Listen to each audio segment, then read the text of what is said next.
Okay, good afternoon, everyone. Welcome back. I hope you had a good lunch. And we're moving into our final session, which is a high-level policy panel on committing to resilience building solutions, mapping the way forward. And hopefully all of the discussion that's been going on over the last few days will feed into this final session. Two very quick announcements. Someone has lost a green iPad cover, which is in a bag like this. So if you see that, perhaps you could hand it in at one of the desks around the conference area. Secondly, I'm still looking for an owner for this delightful hat. So if it's your hat, or if you know whose hat it is, or if anyone talks about a hat that they've lost, please ask at one of the desks. We have it for you. So now I'd like to hand the floor over to the host for this session and the conference organizer, Nan Kishore Agrawal.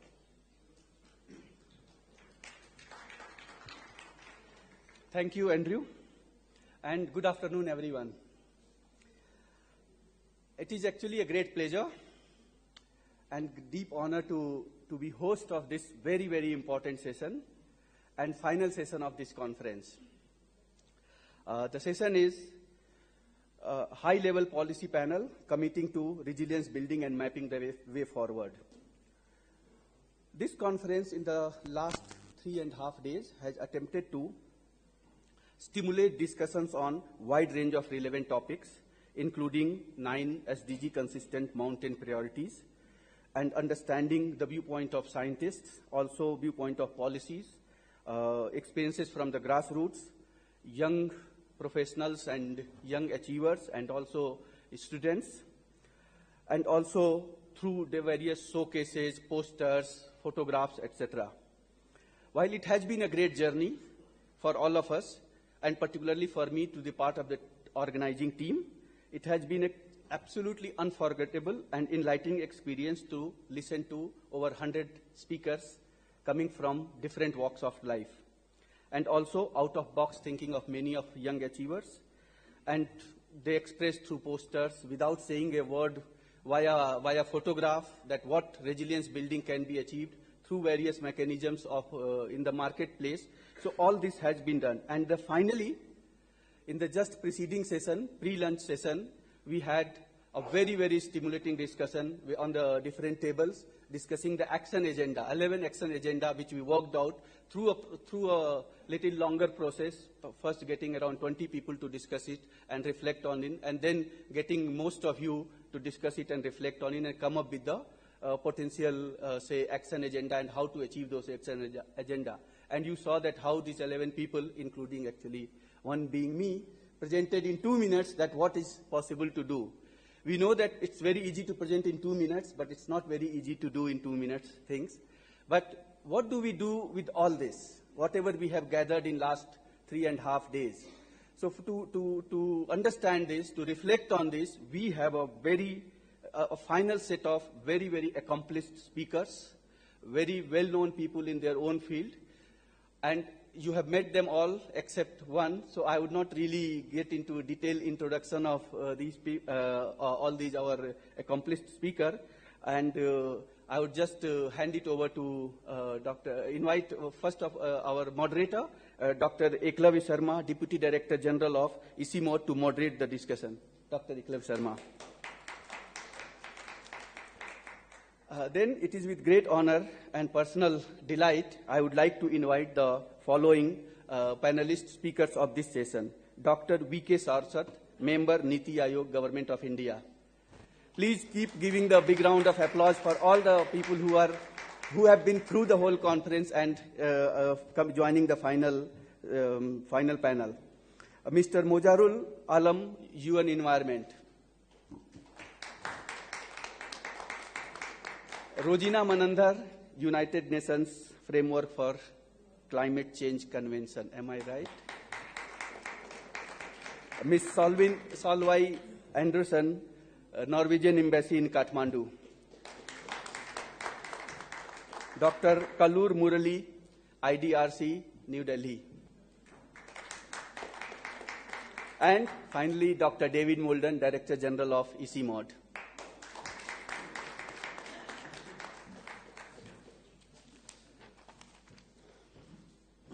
So the way we have structured this, particular final closing plenary is that we thought that it would be good for many of you who could not attend certain sessions, and some people could participate in only one of the parallel sessions, in not all the parallel sessions. So we'll try to provide a summary of the whole conference in, say, 10 to 15 minutes time. And it is again a personal thank to both of them that a very, very short notice, they both agreed, and they both are again very accomplished. One is a very, what we, within ICIMOD we said, is a man for resilience, and Dr. Arbinda Misra, and Bjorn Afthan, who has been working with ICIMOD through his organization Grid Arendal, and has been quietly associated with ICIMOD for the last 5 years now.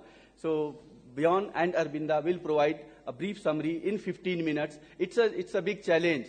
3.5 days of conference going to be captured in 3 minutes, and I'm sure, given their expertise, that you will not feel as if they have missed anything. So over to you, Bjorn and Arbinda, to provide this summary, and then to Dr. Sharma for facilitating the session. Thank you.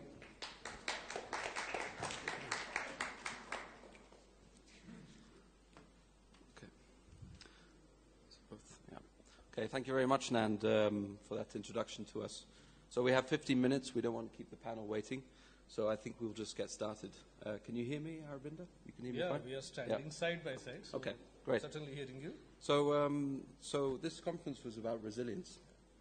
And resilience means different things to different people. And everyone has their own understanding. So what's the debate about the resilience definition? Yeah, you're right, because I remember we had that word cloud on the first day, and there were a large number of terms, that came from the audience. But, we didn't really thought of getting bogged down with definitions. What we felt is that we will design this, conference in such a way that we come right away to solutions. So in the design itself, we wanted people to talk about solutions. And that is how the conference has been, and that's how the speakers have also, responded to in terms of highlighting the solutions. And there was a definition to anchor this whole discussion, of course, and Dr. David Molden brought this out, in the introductory speech itself, when he very,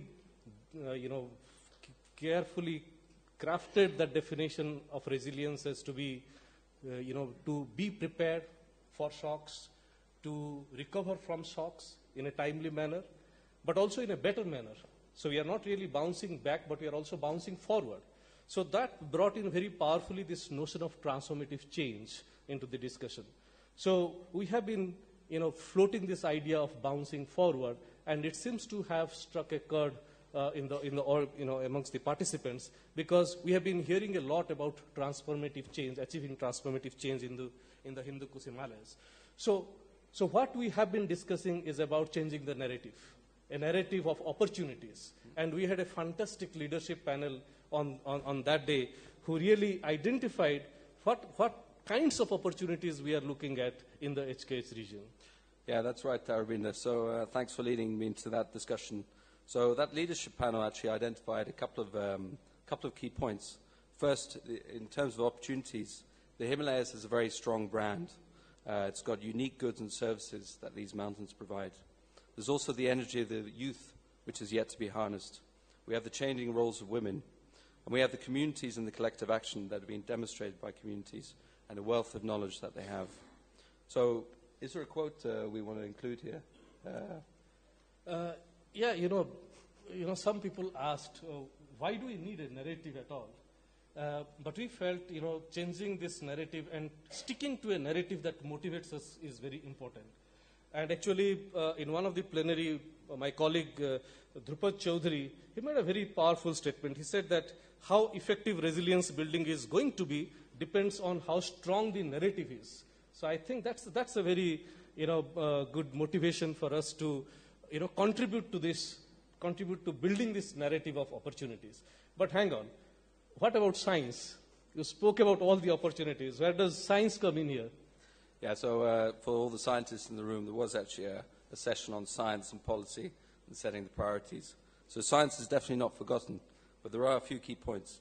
I think looking at science, there was a feeling that there was need an approach of transdisciplinarity, so framing the questions and these issues around the needs. There was talk about co-creation. There was also talk about good science being the basis for identifying the appropriate solutions. And later on, we heard about knowledge democracy, so the sharing and the co-creation of knowledge. Yeah, speaking about knowledge, I think our two keynote speakers actually laid a very good foundation for us to think about the kind of knowledge to be created. One was, the whole concept of integrated approach that came out from, Dr. Eklavya Sharma's keynote, and the whole, framework that ICIMOD has about resilience building, about identifying resilience building solutions. And I think, the powerfully imagery that came out from his presentation was very striking. It was very motivating. But then also, our other keynote speaker, Sir Partha Dasgupta, he made some, fantastic statements about what we should be thinking about. And I remember that he spoke about, thinking about what constitutes our real wealth. Thinking of the importance of going beyond GDP-based thinking. And what he was talking about is wealth of a nation is actually contained in what is contained in the natural resources, the kind of hardware that we have in nature. So when that hardware that we have in nature is coupled with the software that is there in community, then we do really have a transformative change. So what he said, I can quote, that investing in our ecosystem is investing in our future. So when we talk about resilience building, I think that's the first idea that is coming out strongly, that the foundation of all resilience building is a good ecosystem, is a good flow of ecosystem services. So, and coupled to this, another thing that came out strongly is this notion of borderless thinking. And very interestingly, Bjorn, I think we started by talking about a narrative of opportunities, and as we are into the third day, we are talking about another narrative germinating, and that is a narrative of beyond boundaries.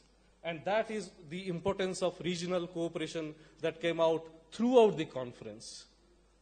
Sure. So we've heard about opportunities, we've heard about a change into a positive narrative, but, why have these things happened? What needs to be overhauled? When we talk about transformational change, maybe you can explain to us that quite complicated word.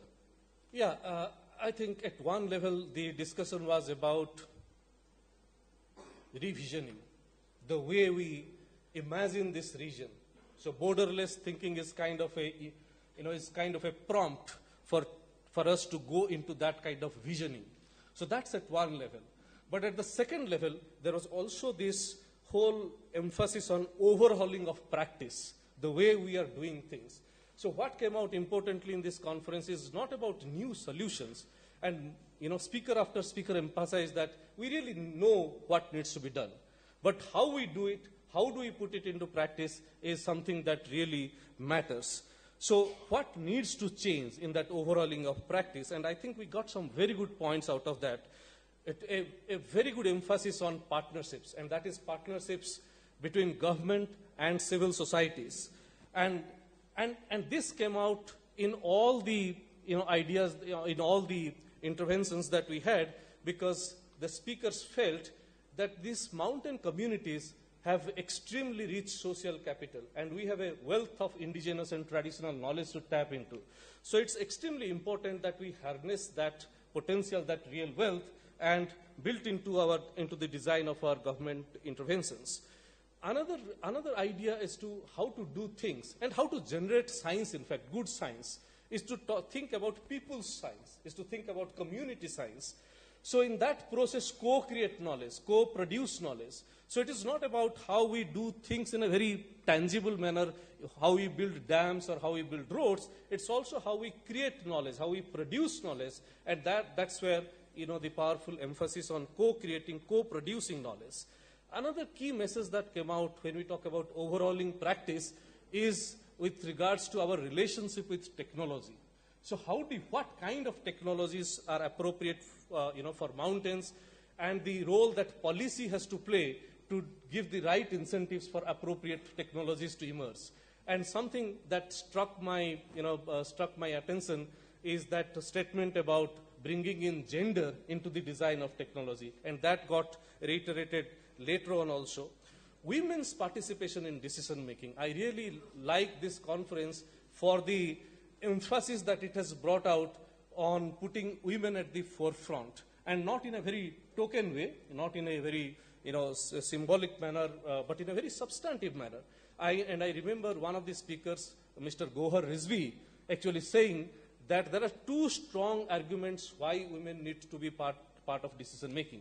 Because they have a claim to be part of the decision making, because they constitute half of the world's population, and because if we are not including them in decision making, we are missing out on the women's perspective in the understanding of challenges, in the design of solutions. So these are very powerful messages, powerful ideas that are coming out when we are talking about overhauling of practice. And another thing that got emphasized is the role of education. We keep on talking about skill and capacity building, but I think Sonam Wangchuk pointed out what is possible by having the right interventions at the formative phase that's in our childhoods. Right. So, with that in mind, we actually moved to the parallel sessions. And this was an opportunity where all of us were able to give our voice to various topics. So the title of the parallel sessions, the overarching title, was Leveraging the SDG Consistent Mountain Priorities. So I had a bit of a think about the title. And to me, it seems that leveraging the SDG Consistent Mountain Priorities. So the HIMAP process identified identified mountain goals. So these priorities were what we focused on in the parallel sessions. And how can issues on mountain biodiversity and safer energy, how can these help resilience in mountain communities? So the parallel sessions were divided into 8 sessions. And by working on these goals, the idea is that we can also build resilience. But these were only building blocks. So alone they're not sufficient, but together they can mean something more. So maybe we can hear a bit, Aravinda, about some of the key messages. We have 8 sessions, so I'm sorry we can't get all the key messages in. Yeah, it will be difficult to bring out all the messages that came out from 8 parallel sessions, but as a set, they were supposed to tell us how to leverage in certain areas. So we got some ideas as to what to leverage and how to leverage. And I think, we got to know that if you are thinking of good entry points when it comes to regional cooperation, then energy is there. Clean energy certainly comes to the forefront. But what is missed out is also the water sector. And that's where I like the way the proposition was placed, that yes, we are moving to a water scarce period, but that scarcity is probably the time to engage with those who are developing technologies, those who are developing innovations, to talk about reducing water footprints in our different uses, in industry, in domestic sector, and in a lot of other uses. And also here this, the kind of leveraging that we had when it comes to, again, creation of knowledge in terms of producing an evidence base. And I like that idea of knowledge democracy that was put forward. So it's not about knowledge that is co-created from the top, and we keep on talking about sharing that knowledge. We do talk a lot about including people in that knowledge dissemination, but we don't give that much emphasis about creating knowledge, having a democratic process of creating knowledge, including everybody in that creation of knowledge. So knowledge democracy was a phrase that came out. And the fusion of science with traditional knowledge, fusion of scientific knowledge with traditional knowledge, that came out as a idea that was repeated in most of the parallel sessions.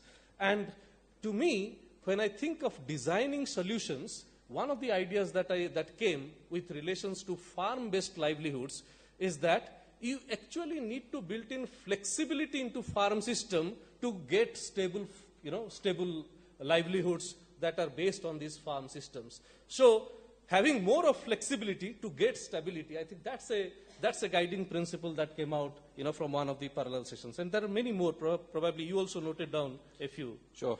Thanks, Aravinda. So again, on solutions, it was noted across panels that many solutions already exist, but the challenge is to make them relevant and to scale them up. There was mention of wealth equalizing institutions in the context of ending mountain poverty and incubating mountain entrepreneurship with a special focus on youth and women.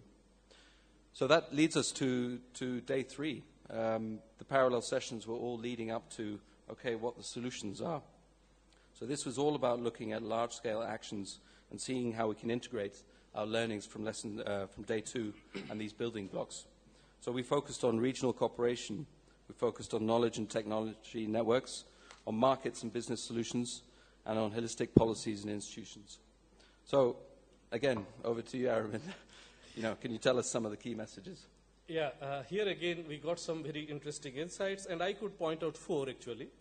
First of all, we talk about large-scale actions, and in that discussion, good governance, legal safeguards, risk screening, these are the usual things that get discussed.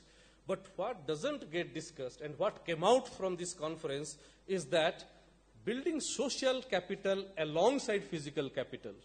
So it's not only large-scale action through which physical capital is getting built, but there are opportunities to also build social capital alongside it. And that can be done by engaging communities in these large-scale projects. And we got some good examples on that. The second thing that came out, the second message that came out is about mountain entrepreneurship and the role that private business can play in incubating mountain entrepreneurs amongst the mountain youth and the mountain women. And that hand-holding role by the business, how it can be further incentivized, further supported by public authorities. The third message that came out when we are talking about the policies and institutions are that they need to be really very holistic and they need to be inclusive. But the challenge is, how do you really involve communities in the design, in the local planning, local implementation of programs, and also going beyond in terms of social audits, in terms of having communities evaluating what they have got in terms of, through government interventions. And the fourth message that came out related to regional cooperation, and it was pointed out that regional cooperation will most naturally take place when it is perceived as mutually beneficial. Right. I just have one question for you, Aravind, though. Do we need a reality check? Yeah, we had a session on reality check, and we were, kind of before that expecting that the speakers will be very conservative. The speakers will say that, hang on, you have spoken about good things, very good things, transformative change, but what is there on the ground is not really what is being discussed. But do you know beyond what came out?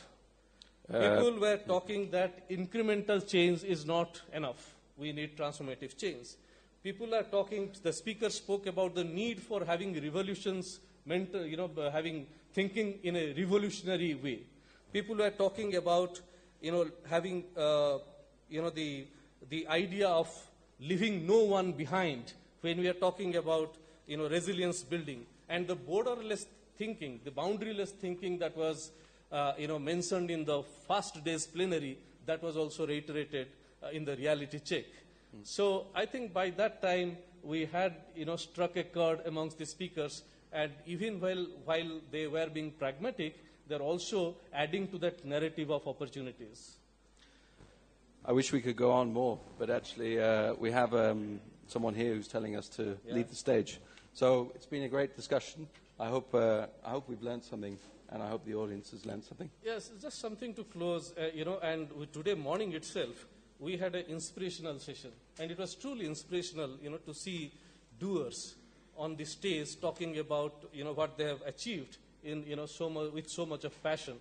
And I think it will, I would like to actually, highlight some of these quotes, read out some of these quotes. For example, Rajendra Singh ji said, I don't understand how to increase GDP, but I understand how to increase local happiness. Sonam Wangchuk pointed out, I play with sun, earth, ice, fire, and children, as these are the most important elements that make mountains most resilient. And then we had Srishti Joseph Malla from Nepal, who said, during the earthquake, and earthquake was a real experience for all of us, and that told us a lot about resilience building.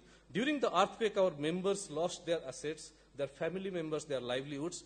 But one thing that our members did not lose was hope and their inherent resilience. So I think what we carry back, from this conference is that hope.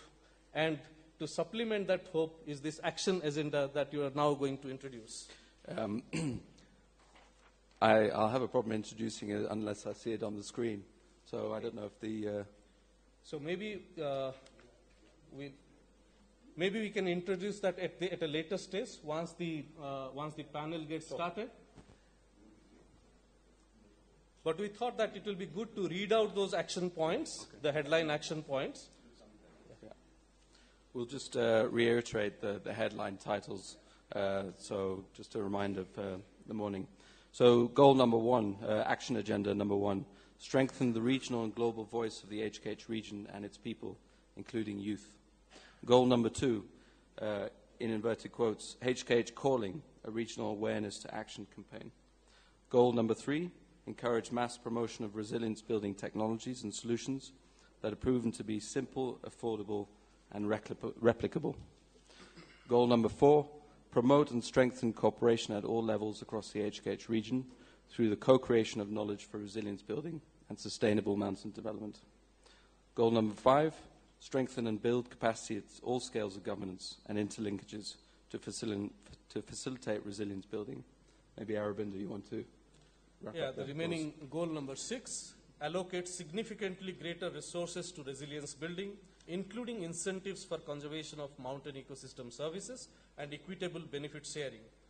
7, support the incubation of businesses and the formation of cadres of mountain entrepreneurs and business leadership, particularly among women and youth. Number 8, encourage the use of innovative ICT, remote sensing, and GSS technologies for data and information generation and sharing. 9, build short and long-term funding arrangements that are consistent, flexible, and responsible. Action item 10, significantly accelerate gender transformative change as a prerequisite for a resilient HKH. And the final but not the least, action item 11, invest in mountain youth, engage and empower them in building a resilient HKH. So these were the 11 action items. We have the action agenda, and this is the panel to discuss that action agenda and tell us about the way forward. We probably, Bjorn, have been very, not so good actors. But anyway, it has been a pleasure. Thank you.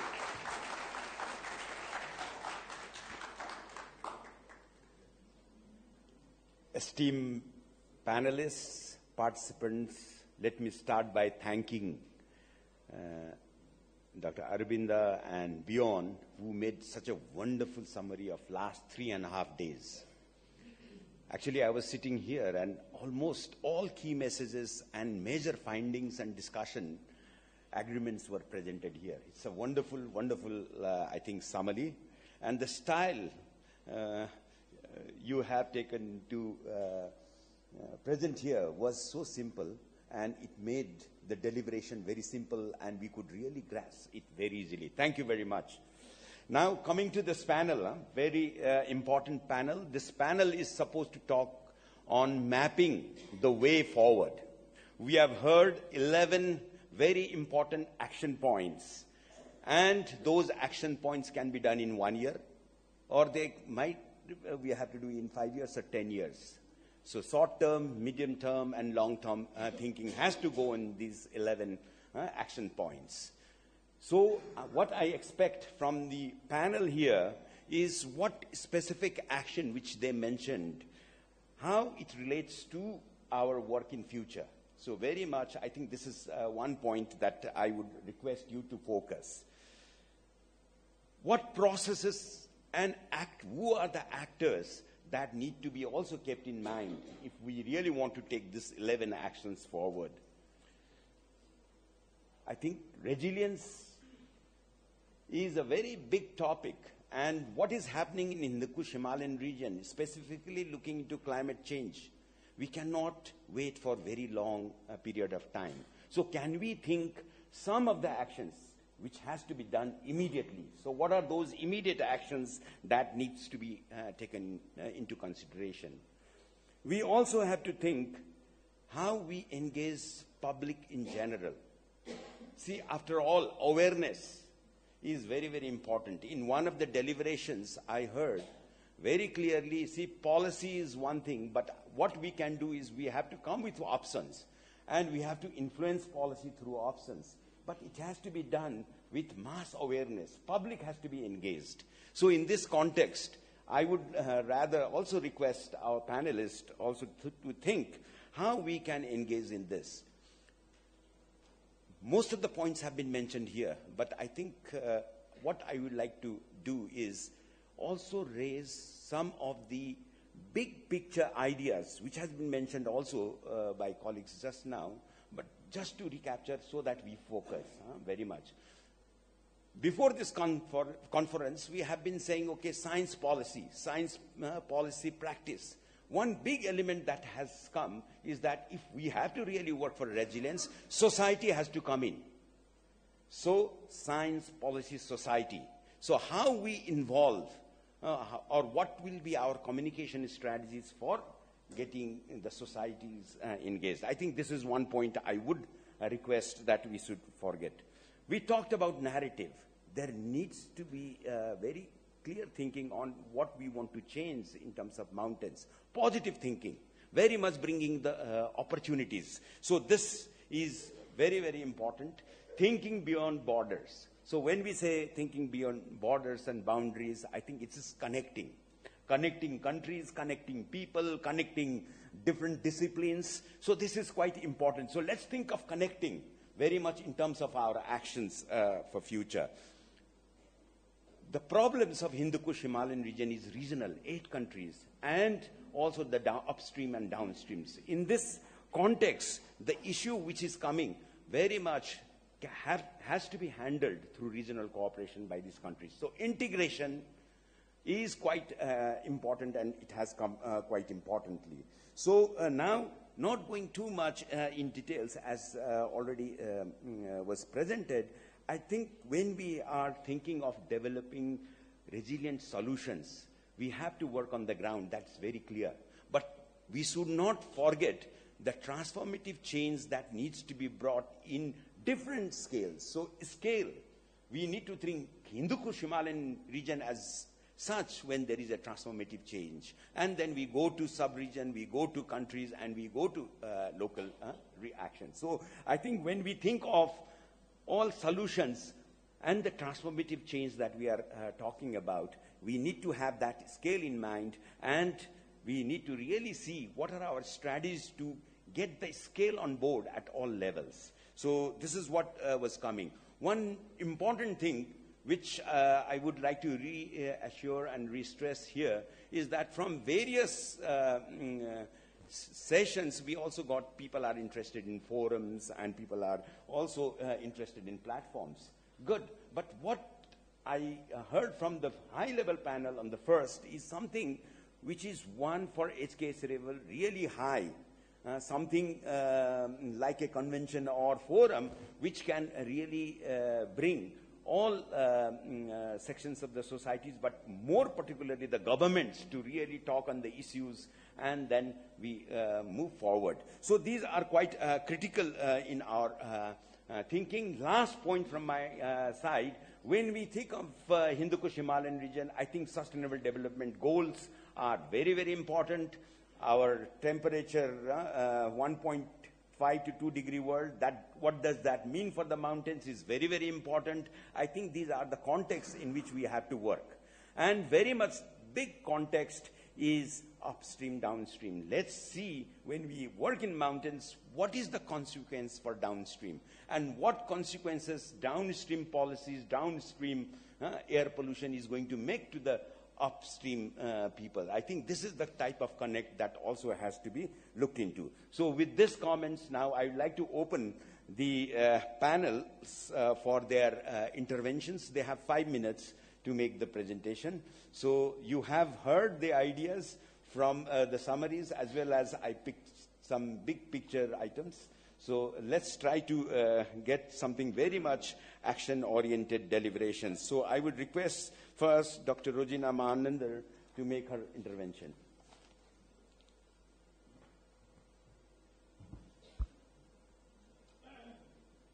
Dr. Malden, Dr. Sharma, respected panelists, and all participants. Namaste and very good afternoon. I must say I'm very privileged to share this space with esteemed panelists. I'm truly honored. To start off with, I'm going to start with a quote from Patricia Espinosa, Executive Secretary of our UN Climate Change Convention. In COP23, she said that, I'm just going to quote her, COP23 began against the backdrop of unprecedented calamities, natural calamities, that hit homes, families, and economies in Asia, Caribbean, and the Americas. And this sets the scene for an urgency of a collective task. And I can relate this totally to the Resilient Hindu-Kush Himalaya conference here, the 5 days that I have attended, participated, on developing solutions toward a sustainable future for Asia has been, I think, very relevant against the backdrop of the recent COP23 outcomes, which set aside a lunch where 197 nations collectively agreed to a concrete next steps in enhancing climate action ambition by 2020. And I can also perhaps add that this conference on Resilient Hindu-Kush Himalaya also provided, in a way, if you will, a coalition, a greater coalition that links national governments with cities, with private sector, with academia, youth particularly, of course, local communities, indigenous peoples, scientific communities, and all stakeholders in meaningfully, in already building a stage for enhancing, for building resilient solutions for the Hindu Kush. Going back to Dr. Sharma's questions posed to us, I would like to perhaps provide 5 key reflections, if time allows. The first point, again, coming back to the climate change context, the global context, the Paris Agreement, the main objective of the Paris Agreement is to limit the global average temperature rise below 2 degrees Celsius, or possible well below 1.5. And the lower limit is critically important for the small islands and vulnerable countries. And Hindu Kush, in this case, definitely is particularly relevant in this regard.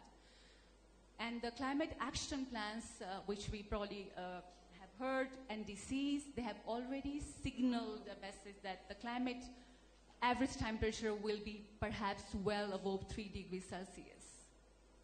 And I've also learned by being part of the HIMAP event, it was on Sunday, I think, if I'm not mistaken, that they're acknowledging the outcomes of elevation-linked temperature rise for Hindu Kush Himalayan region. So with this background, there is no argument that Hindu Kush Himalayan subregion is definitely vulnerable, and hence we have to take an urgent collective step. The second point, one of the key strong messages I think I would like to reiterate, although having said multiple times in this 5-day very intellectual gathering, that there is a growing need to coordinate efforts at policy, planning, and investment. What it means is we have to ensure that every cent spent and every minute of work invested has a greater impact on climate change ambition, on scaling up climate action ambition.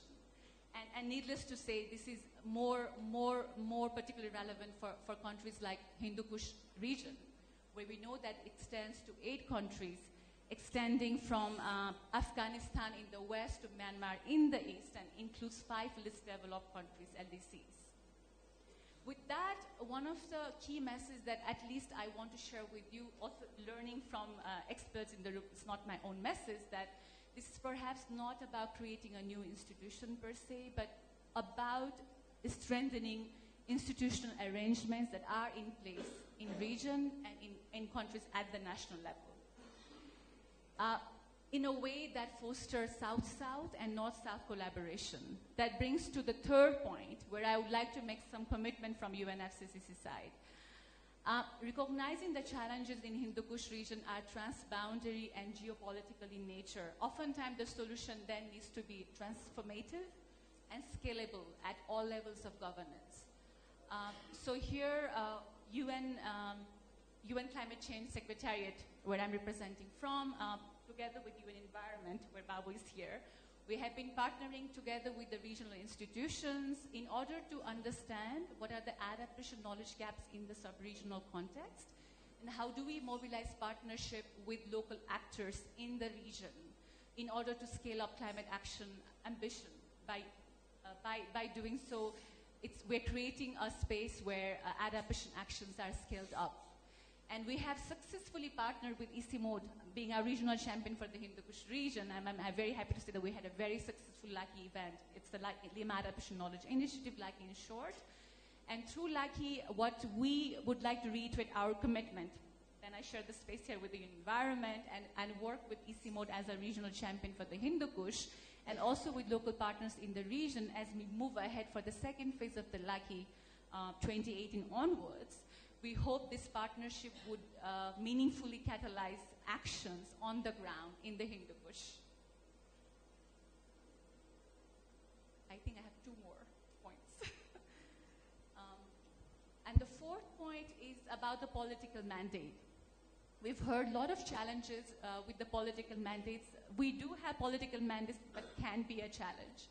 But here, perhaps, I would like to iterate that political mandates at the higher level, be it at the global level, like UNFCCC context, or be it at the regional level, they do shape, realign high-scale, large-scale investments and large-scale actions. But it's very important that we need to have a leadership, a strong political leadership at the regional and at the national levels. And here, if you will, I would like to highlight 3 political mandates that are of particular relevance for the Hindu Kush.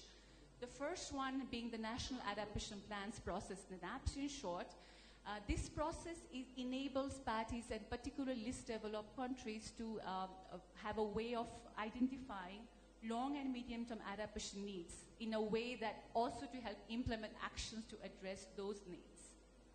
And the second and third outcomes are more the recent outcomes from COP23. And I just have to take a couple of minutes, if you will. The first is Gender Action Plan. The Gender Action Plans provides an inclusive process for women to take part in climate action agenda at all levels. And the operationalization of the local communities and indigenous peoples platform. This is an unprecedented innovation, as we are trying to say in the UNFCCC process, which provides a practical and a political achievement to provide inclusive space for indigenous peoples and local communities in order to allow them to have a say in the decision making at all governance levels, but also for national governments and sub-national governments to recognize the rights of the local peoples and indigenous peoples in the decision making. So what it means for our conference here for the Hindu Kush. These global political mandates are opportunities, definitely, and the Hindu Kush sub-region definitely have an opportunity to actually show political leadership in taking this forward. I'll save my 5th point because I think my time is up. Thank you so much. Thank you very much. I think all the points are very, very important. The political leadership is really critical. And we really need some champions for the Hindu Kush Himalayan region. So that's a very, very important point. I think let's try to get some champions who would talk about these mountains, the issues, and they can really work and draw the attention of this region. Thank you very much. And all good points from UNFCCC point of view. Thank you very much. Now, may I request Mr. Alam from UN Environment to make your interventions. And to all of you, please note your queries or any specific questions to anybody. I'll open the floor after all the interventions for some interactions. Yes. Thank you, Dr. Sharma. Thank you, David, and my fellow here. At UNFCCC, it is difficult to touch any things related to the global, but thank you. I'm going to talk about 7 things, and the 2 is very introductory remarks. The 4s are related to the question how, and the possible vehicle that we can use together in the different areas which has been identified as an action area. And the last one, additional point related to the resilience of the Hindu Kush Himalaya. The first 2 points, let me thanks to the team who has worked very hard behind the scene and come up with this 11 action agenda. And if you look into the details within those action area or the agenda, you will see there are many. This is not actually the 11. And what are those areas are related is awareness raising, capacity building, generating knowledge, engaging the different actors, etc., etc. So I'd like to congratulate the team first to come up with that. The second introductory point that I would like to mention when I was looking into the collaboration between UN Environment and the ICIMOD is in a very long-standing collaboration. And the way I see where this action agenda is going to contribute to is deepening the area of our collaboration that we are already embarked on. So it's a strengthening in the technical area and deepening our collaboration. So that's the second point that I would like to mention, that how UN Environment is seeing the outcome of this, the conference. Now let me mention about the 4 vehicles that I've just mentioned that I'm going to talk about that we'll able to utilize it. One is an unpacking what Rogina has already mentioned is the Lima Adaptation Knowledge Initiative and the Asia Pacific Adaptation Network, under which is in a large partnership of the technical institutions all over the Asia and the Pacific, and the ICIMOD is one of the thematic partners in the Asia Pacific Adaptation Network. What does it provide? It provides a big platform for the different technical institutions, the policymakers, the business community to come together and share their understanding, the learning, and the challenge. And we call that Asia Pacific Adaptation Network, which is the largest gathering in the Asia Pacific regions. The last time it was 1,200 adaptation practitioners gathered in Colombo in 2016. And thanks ICIMOD for contributing to that. And from UN Environment, we are going to organize the same adaptation forum in the 2018. It's going to be jointly hosted by the government of Palau, the government of Philippines, and the Asian Development Bank. You all are welcome to utilize that platform to share your learnings, the knowledge, and the experiences with the wider audience of the people. So let me finish that. The second one is related to the vehicle, is the National Adaptation Plan of Action. And UN Environment in 3 countries of the Hindu Kush Himalaya, we are going to provide the support to the countries to come up with medium and the long-term adaptation plan processes. What does it entail or the mean for a country? A is institutional capacity building to plan for medium and the long-term adaptation plan. Second is come up with a financial framework for implementing the adaptation interventions on the ground. Third one is monitoring and evaluating the progress, and that obviously will include the elements of when we're talking about the resilience. What are the ingredients that we are talking about the resilience? And the fourth one is the coordination mechanism within the country. So those are the 4 main areas. Now let me mention about the third vehicle, and we have heard about sharing the scientific knowledge at the global level, and we have heard about the IPCC, the project that the ICIMOD is working. From the UN Environment, in every year we produce, we call the Adaptation Gap Report. And I'm seeing the knowledge generated in the Hindu Kush Himalaya could be a very good input to that report. The fourth vehicle that I'd like to mention is about the ecosystem-based adaptation, which is one of the area that the UN Environment, the member states requested UN Environment to foster that along with many other partners. It's not by UN Environment only. That is the one area I also see the possibility of the collaboration and enhancing this, the whole issue of ecosystem-based adaptation. So those are the 4 areas. But let me just end with the last point, as I mentioned, in the context of the resilience.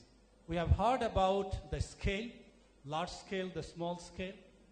And unit, in my view, is a very important issue to talk about and think about when we are talking about the resilience. Is the resilience for whom? Resilience for what? Or resilience to what? And the last is the scale of intervention and its effectiveness. If we are thinking about the scale Hindu Kush Himalaya, is it the right scale to see the effectiveness of the intervention? Or we need to think about the different scale connecting with the effectiveness. Thank you very much. Thank you very much, Babu. I think you are more popularly known as Babu. So thank you very much. I think from UN environment point of view, we got lots of possibilities. I really like the idea of knowledge gap. So ICIMOD can suddenly bring the mountain perspective or mountain issues in the knowledge gap. Thank you very much. Now we have heard 2 UN organizations. Let's move to the development partners. So let me request Dr. Murali to make your intervention. And he is from IDRC. Good afternoon, everybody. After 3.5 days of listening to various things, I'm really humbled to see what do I have to say. And there are plenty of things which I think summarized also in 7 or 10 minutes by my friends, Arabinda Mishra and one more person, I don't recall the name at the moment. I have been in this, I have been coming to at least Kathmandu for the last 3.5-4 years and have been working on the program called Highware as part of another big climate adaptation program. I want to speak only on the 2 aspects, I would say. I don't know whether you can call it a suggestion or you just are bundling the whole thing. The 2 aspects of conservation or resilience I want to talk about is accountability is one thing and responsiveness is another. Of course, there are diffuse boundary between the 2. I can't say which is accountability, which is responsiveness, but there are certain things which I want to define and then move ahead as to what we can see as the entire HKH region people at different places in this context. 8 countries or 9 countries we can do at our own level plus at the government level. One is about the capacity building and the other is about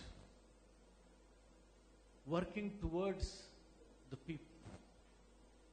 There are 2 distinct sectors or 2 distinct people I would like to highlight and through which we should work at whatever cost is the politicians and the corporates. Not that they are doing anything harm, but there are perceptible work that they can do if we concentrate our energy on these 2 stakeholders, I would say. When I say politicians, not all politicians are in my mind. When I say it is only those who are working, their constituencies are in the Himalayan region. If you were to take India, for example, there are 7 or 8 Indian states which are Himalayan in nature. Similarly, 3 or 4 Pakistan provinces which are Himalayan. Similarly, so many. So if we now concentrate only on those regions and tell them that this ought to be done by you, and we don't engage with the government, we do engage only with these specific parliamentarians or legislators, whomsoever you want to call. There are 2 things that they have to do. They have their own allocation of funds, and they ought to allocate their funds to specific adaptation or climate change issues. This is partly successful in India. That's why I'm suggesting this can be across. At least I go to regularly this climate parliamentarian forum it's called, and there they have specifically worked.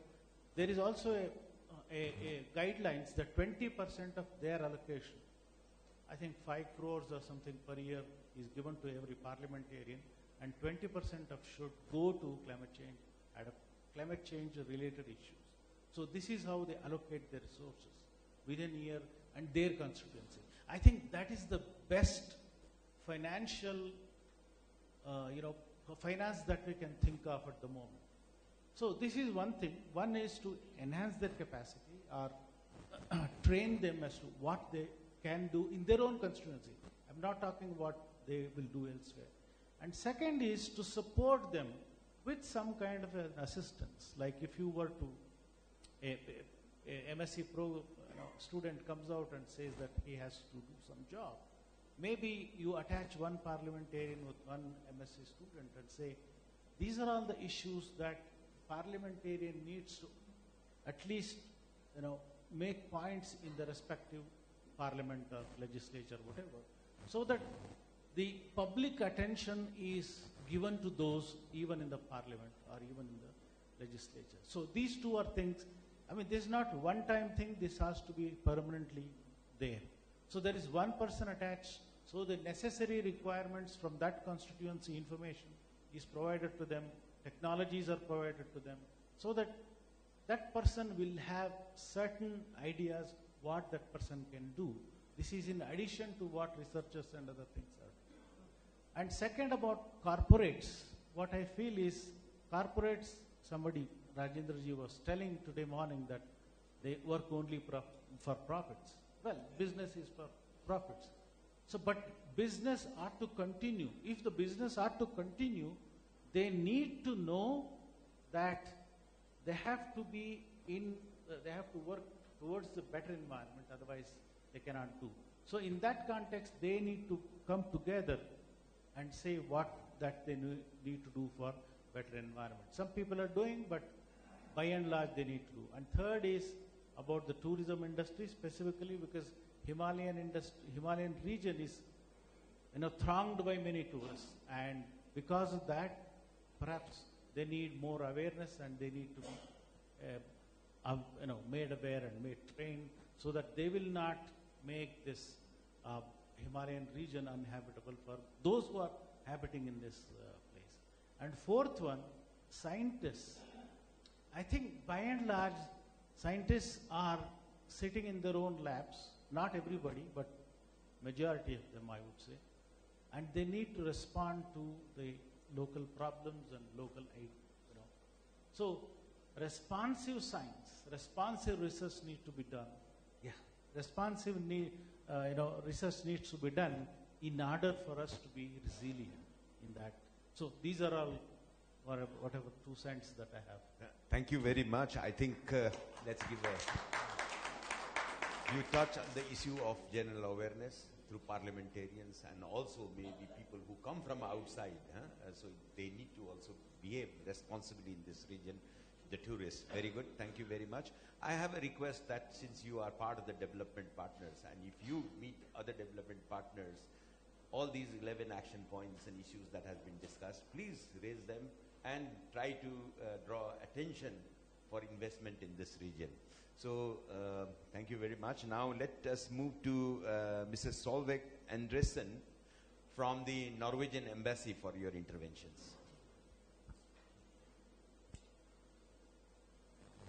Thank you very much, Dr. Sharma and Dr. Molden, for inviting me here, and the panelists here, and also for all the other participants at this important conference. I'm really pleased to be here. I'm very honored because I think there's been so many good discussions, so important discussions, and I believe this is a scenery we should have to discuss these most important things that I believe in here. It's giving me a really great time. So thank you very much. In the beginning, as David Molden said in the opening remarks, he said, we need to see the opportunities in the challenging coming. To battle climate change, finding a solution that both benefits the environment and also reduce poverty and support development is essential. And I think this summarizes a lot, really, because we need to look into this all together. And Norwegian Embassy, we are supporting ICIMOD, and we have done that for a long time for the midterm action plan. And I am not the one to tell you what the solution will be. That's why we're paying you, right? So I think also like why I think it's good to be here is to see the fundamental you have here, to see the scientific work and also the dialogue between politics and scientific work. It's so important. So the Norwegian role here is not to tell you what to do. It's more to listen to you and also to understand the solution you think is the most important. Not to tell you what to do and how to solve these challenges. I think if I should pick one, since you said ask for all these different action plans, then I think I'll take number one. To strengthen then a regional and global voice on the Hindu Kush region and its people, including the young people. It would be for me, like, I would say, for me it would be a dream if we can focus on climate change.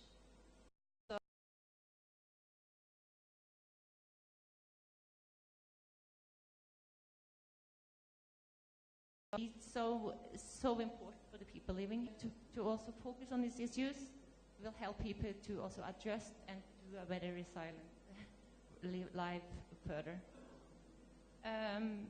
I believe that we are facing a global challenge, and to fit this, we must work together. As we have heard the last days, as we already experienced, we have little time to adapt, and even less time in this mountainous area. And differences in people and differences in challenges between political issues, it must be set aside for this region to embrace the challenge. That is why regional cooperation is important. Because together, the voices of the Hindu Kush region can make an impact on globally also. Working together, economically, prosperity and climate mitigation adoption becomes easier if we are together and we get stronger.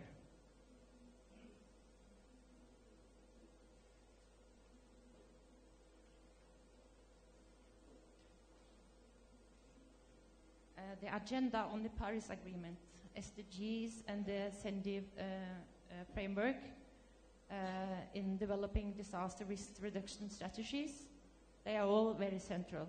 And Norway has also committed to these agreements.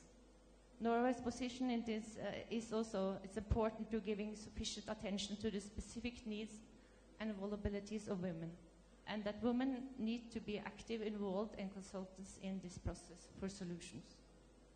Creating sustainable, environmentally friendly jobs and economic opportunity, especially for women and vulnerable groups, might maybe be the most powerful way to mitigate climate change and empower these groups.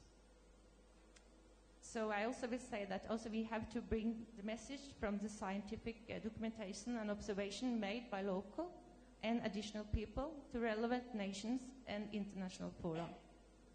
I can say different fora, but I don't think we need to go into this. But this is a very thing, I think we can do much more working together. And in this region, there's already, as David mentioned, I think you said like 1.9 people now. Last time I heard it was 1.3. So it's really a huge amount of money, people. And all these people that they're looking for a job, they're looking for a good life.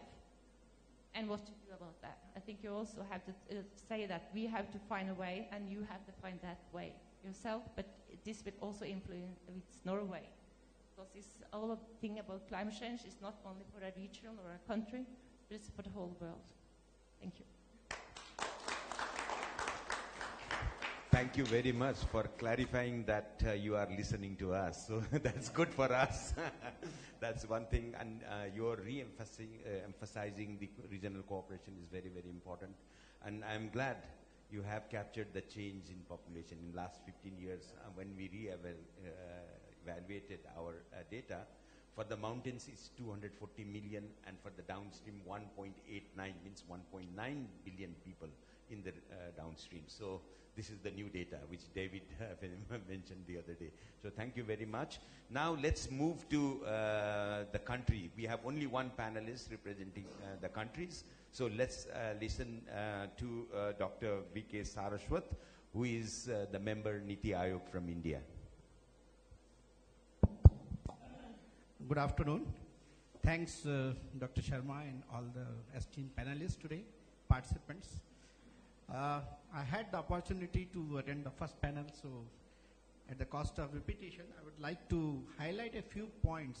One is that over the last so many centuries, the communities in the Himalayan region have endured the change. And they have found their own ways and means of enduring the change by either some kind of what we call as the environment, what we call basically creativity, or through the cultural change, or whichever way they would like, but somehow they manage. But unfortunately, the rate of change today has become so high that probably the way they have been able to do it today is not adequate. And that is the reason why we are assembling here today, to make sure that this resilience and adaptation happens despite whatever is happening under the climate change and other factors. Now, how is that we can do that? In my opinion, we have to follow a multi-dimensional approach. A multi-dimensional approach we need that we should go from knowledge to pilots to policy to practice, and that is what is needed. How do you get good knowledge? Good knowledge comes, of course, through the science, with the quality research and so on. Who are the pilots? After we have to also look at who are going to the pilots. In my opinion, the pilots are to government-owned agencies and those who can do mission mode replicable programs. People talked of transformative changes, people talked of scalability. They are very important when you try to do this kind of a program for this reason. If we don't do in that form, you will have problems of transboundary issues, you will have problems of isolation, and you will have problems which are very specific to a very small region, but they have catastrophic effect on the other side. For example, if you have to look at in our own way, I would say in India we have identified to align ourselves with the sustainability goals and the Himalayan region, in the northeast region and the other states which are affected. We have identified 5 major programs, and as I mentioned last time, they are basically with respect to the Springs Revival. We have identified skills and entrepreneurship. We have identified for sustainable tourism. Then we have identified how do we go about data generation and its utilization and things like that. So with these 4 or 5 thematic programs, and I had also last time mentioned that we are very happy if any of the countries of the region would be willing to participate with us. Now what we intend doing it, basically our idea is to not to just relate it to the program. We also want to permeate the knowledge out of these programs to the people who are really responsible for making that change. And who are those people? As I mentioned to you, they are the pilots, government-owned agencies, and hence we plan to do a seminar or a workshop after the report is finalized for all these 5 themes, wherein we will have the chief ministers of all the 12 states for them to appreciate the requirements of the people for doing variety of things, so that this lopsided way in which we solve the problems can be avoided. And it's the participation of the people through the politically elected representatives. Otherwise, what is happening is nobody is listening to the people. What we are worried about is what scientists are thinking, what the implementers are doing. But there are people's demands have to be also appreciated. And that will come through this kind of a conference. In that conference, I would invite ICIMOD also to be a partner so that we can have exchange of transboundary issues and what will happen there. Basically, when you are looking at these issues, they are mission mode, they have to be in a programmatic mode, and then only the results of these programs will be available to everybody. I'll give an example.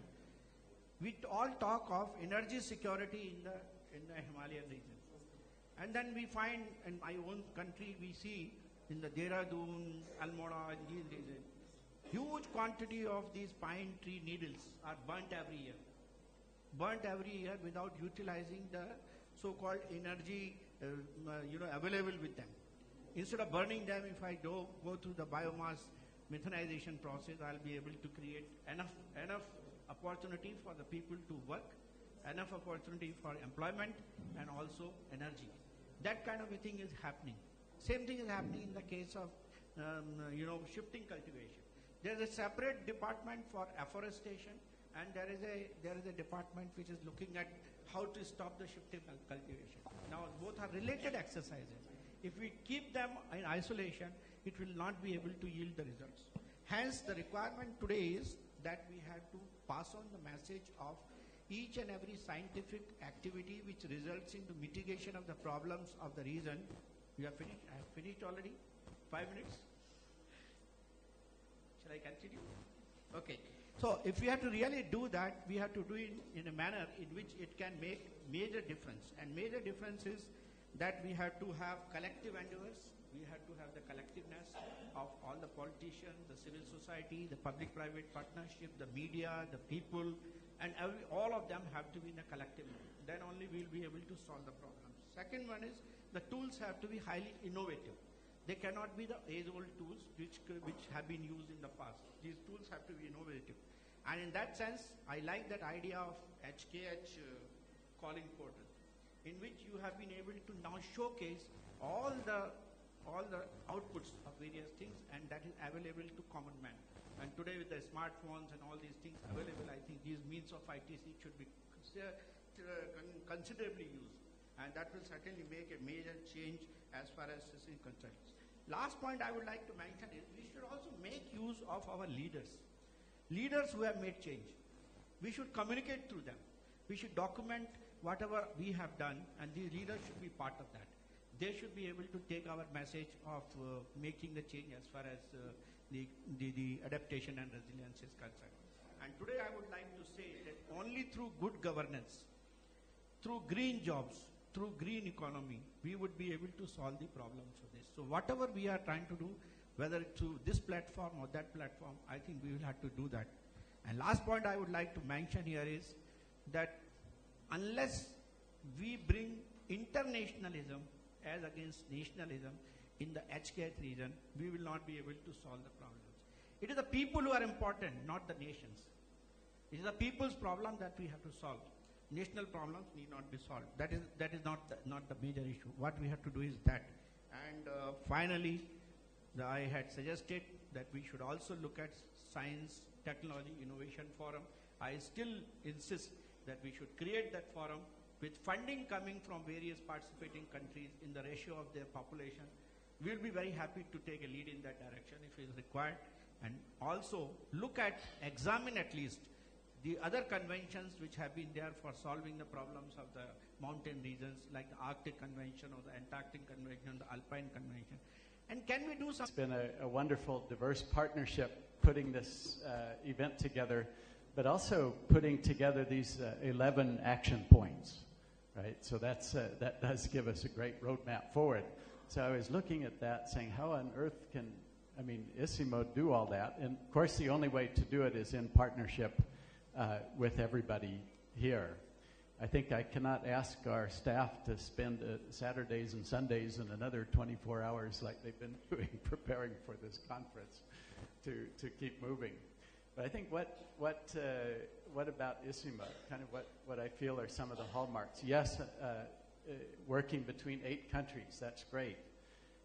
It's a knowledge organization, knowledge sharing organization. It's about partnerships. So what I think is the strength of ICIMOD really is providing a platform for all of us to get together and move together. And I believe that's what's been happening over the last few days. And together we've actually created this action platform.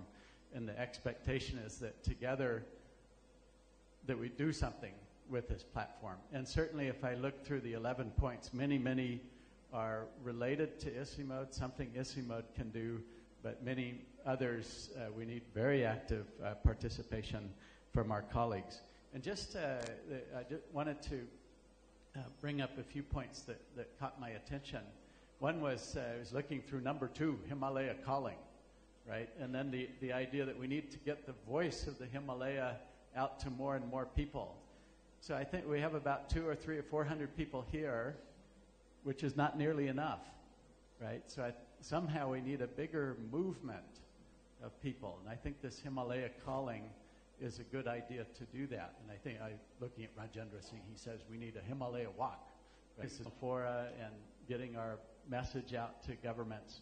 but it's going to take more than that. I was also inspired a lot by the youth, right? That's something that really, really came out in the meeting for me, say youth skills buildings, youth entrepreneurship. And we have already at ICIMOD, Himalayan University Consortium, we have a lot, which also caters to youth. But it's also something that I'm hearing from the countries, I'm hearing for you, how do we take that forward?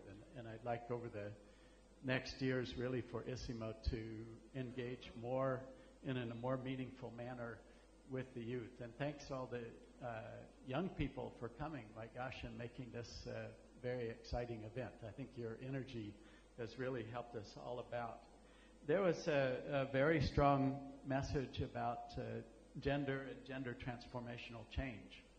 I am happy to say at ICIMOD we've been doing a lot of thinking on gender transformative change. We ourselves have a gender action plan, and we do commit to that. But we realize that we also have to reach out strongly with partners and with our regional member countries on that particular topic.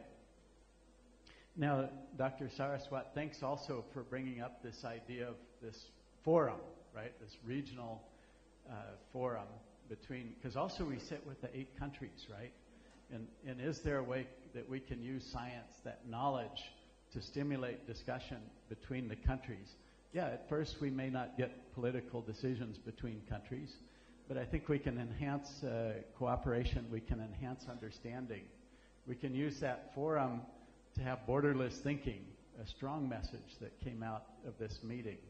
So what I'd like us to do is to really, at ICIMOD, if we could also offer that platform to bring the 8 countries together and start this, use the mountain to use knowledge to bring the 8 countries together, use science to bring the 8 countries together, to see if we can get better understanding, better collaboration between the 8 countries. And that's really where I'd like to see ICIMOD move strongly into.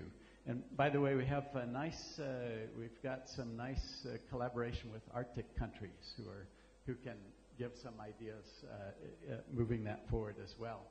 I wanted to mention that from this meeting, there's in, I think, March or April next year, SCAP, one of the UN bodies, has a meeting where definitely we can take these 11 messages to, and then we can also take them in that global process. But there's a door open through SCAP, so we can use that challenge.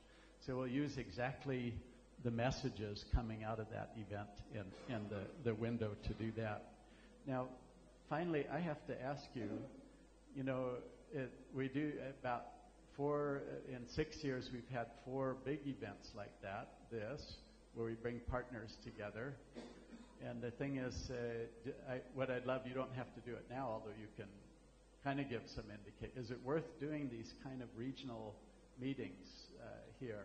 Is it worth doing it once every year or once every 2 years? Maybe different format, but have a regional mountain gathering of a range of different participants. So something to reflect on. Is it a good idea? I mean, it's a lot of resources, right? But if it's really bringing ideas, if it's really linking people up, you know, if it's really giving some inspiration to each of us, then it probably is worth it, so that we can take and each of us can do our own actions to take the agenda forward. It's worth it.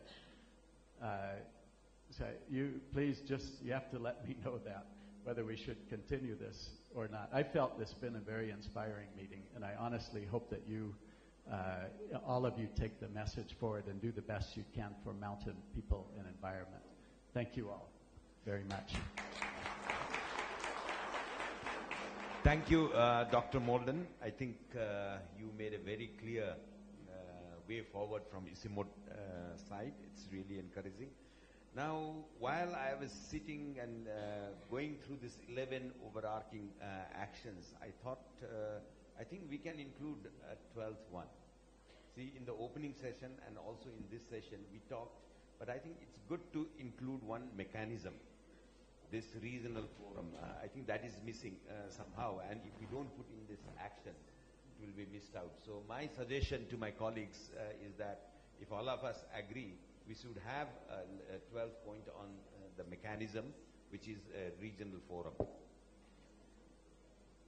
So we'll sort it out. I think this has come out very prominently in the opening session, the high-level session, as well as today. So I would suggest a mechanism, and we should put this as a 12th. I like number 11 because that's my birthday. So, but anyway, let's go for 12th. I think we don't have time. It's exactly 3:30, and the organizers are looking at me. I didn't manage time well to open to the public. Can I do for 10 minutes, or it is not possible? I'm just looking at colleagues. Is it possible to take 3 questions? Or 2? Okay, 2. 1, 2. Okay, both women this time, and then we will see. Jocelyn and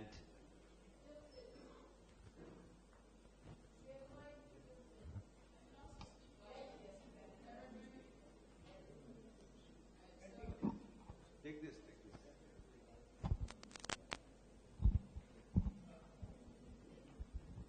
All right. One concern that I have looking at a lot of the institutions that are working in this region is that there seems to be some disconnect between decision makers versus communities on the ground. And from my, albeit limited experience with institutions in the area, there are very few, if any, mountain people in positions of power. And I'm wondering, is this a concern that you have, or do you think that you have already found adequate ways to answer this solution and to make sure that the people and the communities that you're aiming to help are having their voices, their ideas, adequately represented in your decision-making processes?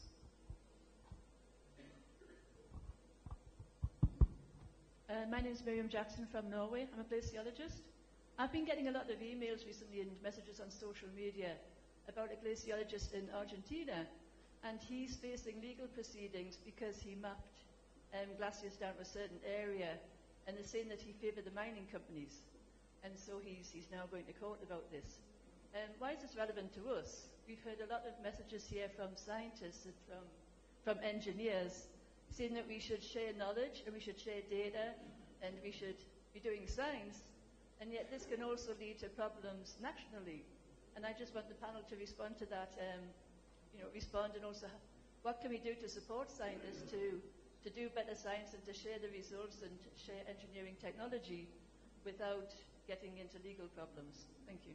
Thank you, Miriam and Joycelyn. Anybody who want to respond?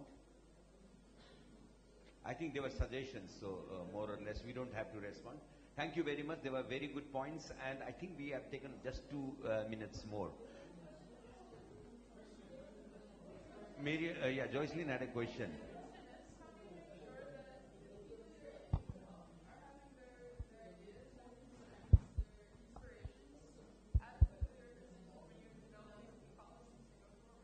I think it is important that the people from mountain get involved in the process of change.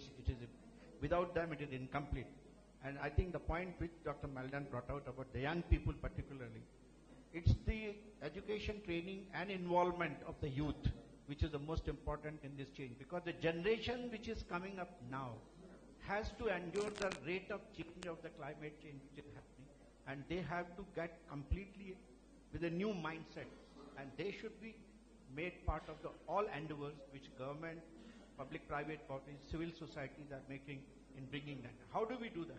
It's only through encouraging them to be part of it. Yeah. Just very fast. But I think it's, of course, Bhutan has mountain leaders in it, so it varies a lot. But I think what's been encouraging is like women's leadership training, working with women, right? Just starting that process, right? Already giving the voice. Of course, it's necessary to have mountain leaders and leadership positions. But it's really through education, through leadership programs to really help people out in doing so. Okay, thank you very much. The summary, the panel interventions, and good discussion. So thank you very much. And I would like to hand over the floor to the organizers.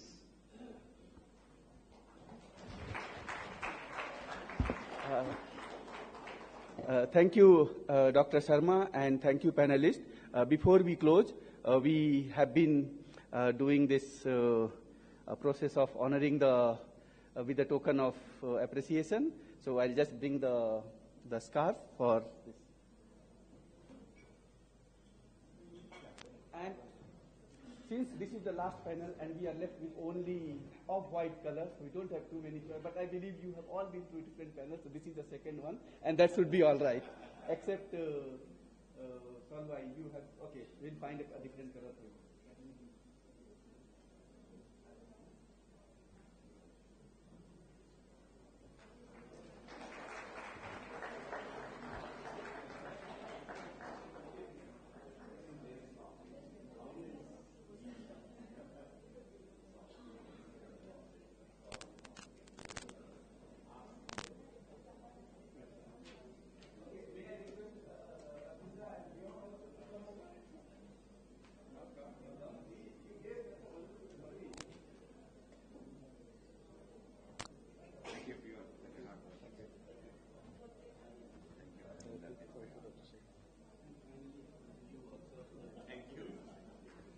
Okay, so since we are already running out of time, so I won't take any more time, and I would just like to request you all to give them a big, big round of applause. This was a very, very fascinating panel. Thank you. Thank you. Miriam, are you coming here? Where is you?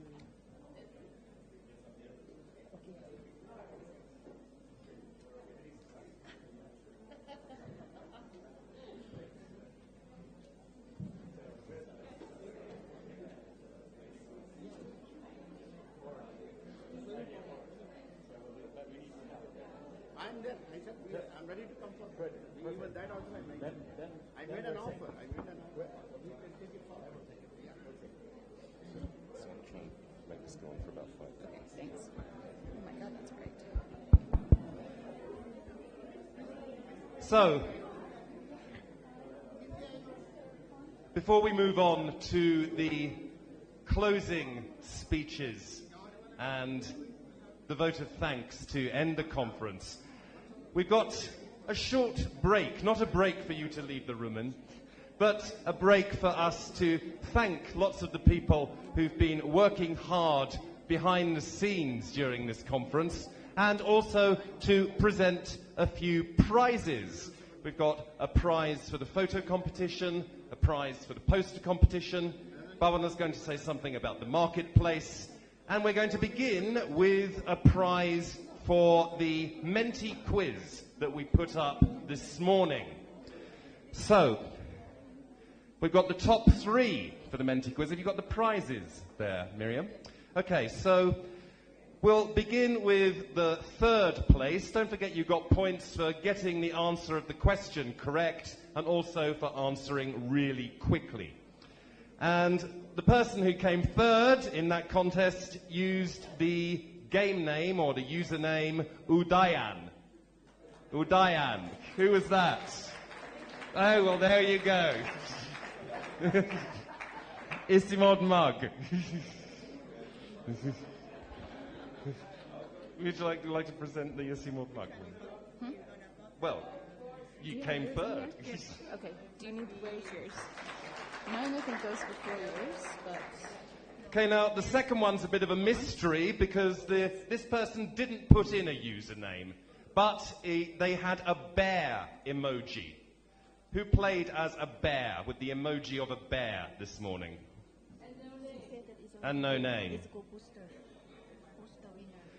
Okay, well, perhaps that person's gone. So in 2nd place, we have an alternative 2nd place, username Red. Username Red. Is it this one? No? So we'll go straight to 1st place. And the person who came first in the quiz this morning was the username Pilfer. Pilfer. Ah, there you go. Miriam has your prize.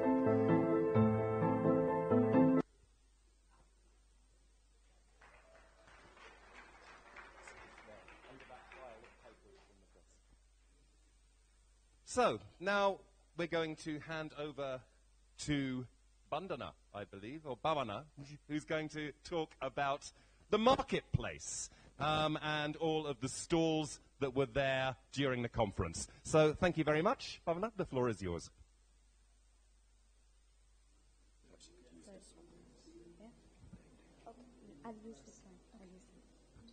Thank you, Andrew. Good afternoon, everyone. I'm sure you are already familiar with our marketplace stalls, which are outside the hall, gathering a lot of attention these past few days. So I thought I'd give you all a brief background on the marketplace style innovative solution where many organizations participated in making this event a success. Our objective of the marketplace was to give a platform to the participating organizations to showcase ongoing, recently completed projects and innovations in Hindu Kush Himalaya through products, audiovisual and interactive activities from our regional member countries. 24 organizations participated to showcase their innovation that have brought transformation in mountain people and ecosystems such as resilient agriculture practices, sustainable food security, niche high-value products from the region, technology solutions, and water resource management. I would also like to highlight the special acknowledgement received from the Right Honorable President of Nepal. The President visited the stalls after the inaugural session on 3rd of December. She was impressed by what was being displayed, hence recommended students from Madan Bhandari Memorial School to visit the marketplace in order for the students to observe and learn. The students visited the stalls yesterday during the marketplace session. Last but not the least, I would like to acknowledge the efforts of people working behind the scene without whose contribution the marketplace would not have been a success.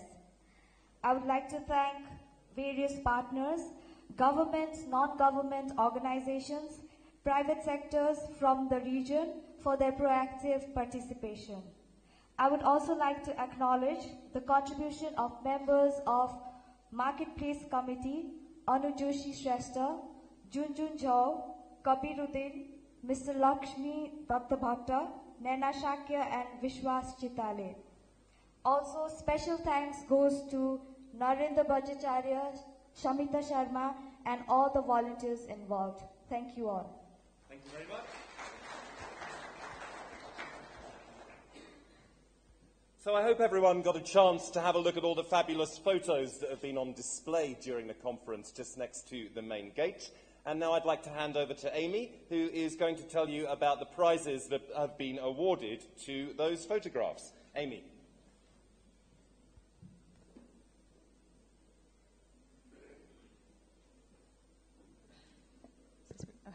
Hi, I hope you all have enjoyed the photo exhibition. You know, for ICIMOD, we believe not every story needs to be written or needs to be spoken. Photos are engaging, they make people ask questions, they bring attention to untold stories, and they lead people to care.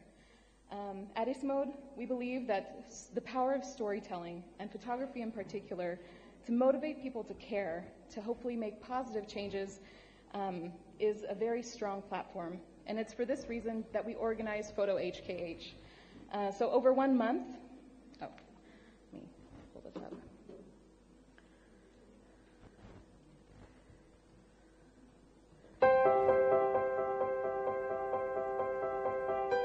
So over 1 month, we received nearly 500 photos under 2 categories, photo stories and single photos. The conference sponsored the Resilient HKH Photo Story Contest, for which David will announce the top 3 stories shortly. Through this photo story contest, we hope to be able to draw attention to the unique challenges and solutions for building resilience in the HKH. Entrants were asked to submit photos under the themes of impacts of change, resilient solutions, and downstream connections. So as you can see here, you can meet our judges. We had an expert judging panel. Naranjan Shrestha, he's the AP photojournalist currently located in Nepal, and he's the photographer for Associated Press. Nayantara Gurung Kakshapati. She's a Nepal-based documentary photographer and curator, and co-founded Photo Circle, a photography collective for emerging and professional photographers in Nepal. Marie-Ange Sylvain Holmgren, Nepal-based filmmaker and founder of a creative agency called Image Arc, and Arabinda Mishra, our very own senior social scientist here at ICIMOD. They had the tough task of narrowing down hundreds of photos and dozens of photo stories to the top 3, vying for prizes worth $1,800 and $400 apiece. So now I'd like to hand it over to David to announce the winners.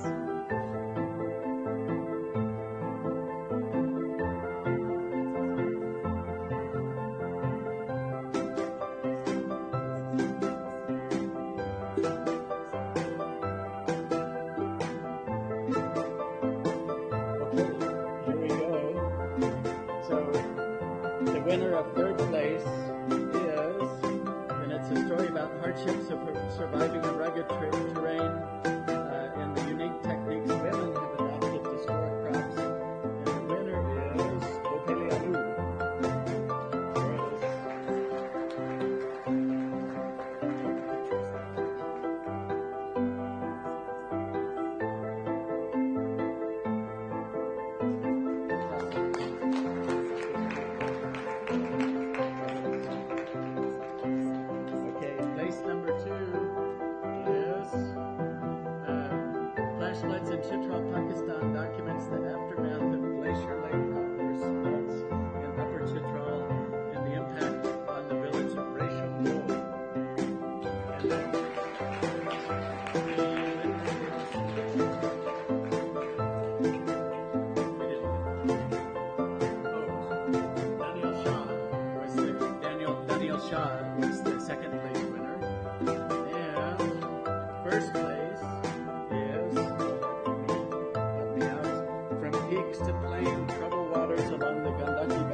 Communities of mountains to Muslim plains, and that's Alice Shotar.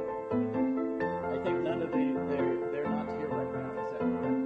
But let's give them all a wonderful round of applause. And indeed, the photos tell the story much better than we could. So wonderful photos and a wonderful initiative. Well, thank you all very, very much.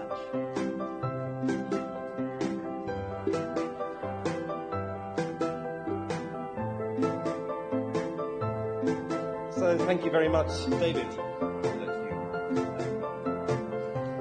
So now we move on to the winners of the poster competition. I hope you had a chance to see all of the posters in the showcase yesterday afternoon. And to announce those winners, I'd like to hand over to Sachi. Thank you, Andrew. Well, I'm nervous myself. On behalf of my colleagues who joined the committee, Sanjeev, Janita, Kamala, Abid, Sanita, and Bawana, I'd like to share with you that we received 92 proposals from all 8 countries, plus Thailand and Japan. So, winners already are. That's a pleasure. And these are the winners. 2 of them are not available here today because they just left. Their flight was at 2 o'clock. So this is by country alphabetically order. From Bhutan, we have Pranata Pradhan, he's not here. From India, Tezwali Veligata, he's also left. The only one proposal from Myanmar is from Pencil.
presenters who are still remain in the conference hall to come and collect the certificate. If any of you are still in the hall, please raise your hand so we know that you are in. You can't wait for the surprise, I'm sorry. I know that from Kabul University, I just saw a faculty member, probably you just left as well. Please come and collect your certificate, please. Yes. Some of the flights are actually just an hour ago, so they left after lunch. Yeah. So please. Yes. From Kabul.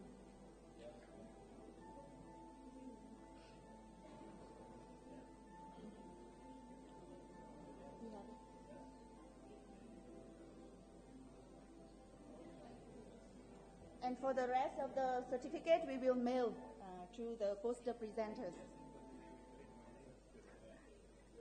Did you find it? I'm sure. Okay. Yes. If you are the poster presenters, no, the only two they left already. Yeah, we've been inviting. We don't call them. Please come. You are in the. Please be on the stage and collect the certificate for all of the poster presenters, please. Thank you.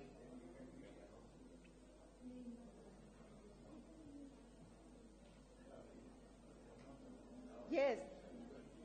Yes. All of you received the certificate. Yes. Yes. Okay, that's good. Now, thank you. Okay. Tashi Peilang. Tashi Peilang. Zanju Doji. Mali Lee. Cheng Duan. Paras Lumba. Sayeda Ume Habida. She's there. She's there. Thank you. It's not here. Reshu Bashial. Yes, you're here.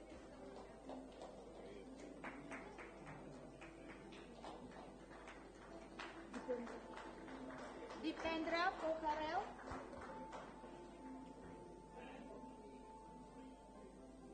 Samuela Sofizada.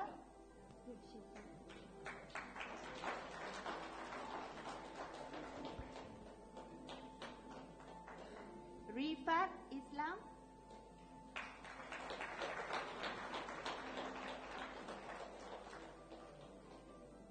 Nuzat Zavel.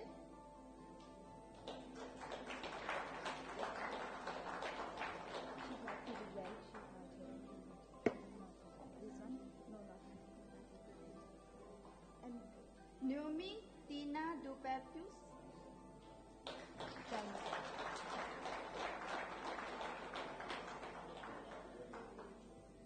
Cheng Duan.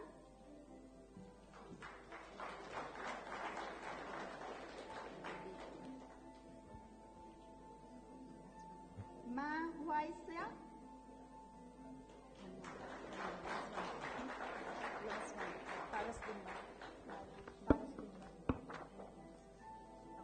Miley Lee.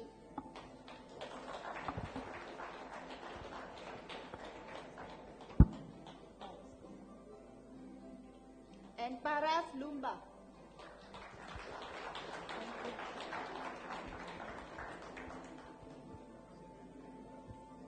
Thank you very much. Thank you, Mr. Prakash Mathema. I'd like to thank the members of jury, Asun Lera St. Clair, Aditi Mukherjee, Bjorn Afan, Mir Martin, and Uning for spending 2 hours in the sun talking to 8 poster presenters yesterday. Thank you again. Now it's my great pleasure to share with you a surprise prize of the youngest participant. Can you please guess the age? Can you please guess the age? Now for the poster presenters, I should also say that the youngest poster presenters are 24 and the oldest one only 33. Now the youngest participant in the conference hall, 2 years old, very close, yes? Yes, she is 18 months old. Michelle Fadima Sugra, 18 months old.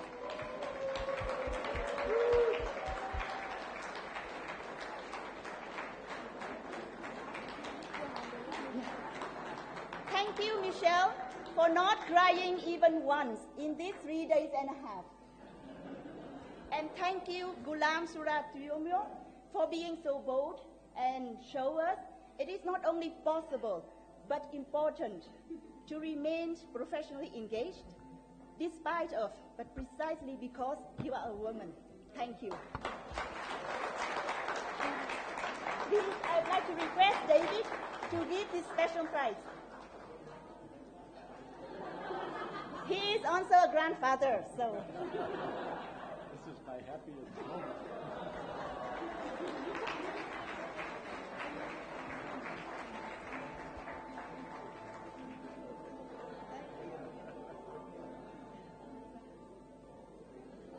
So thank you very much indeed. Now I'd like to invite Amy to put on a very short video about the Mountain Prize, and then David will say a few words about that. So can we have the music down, please?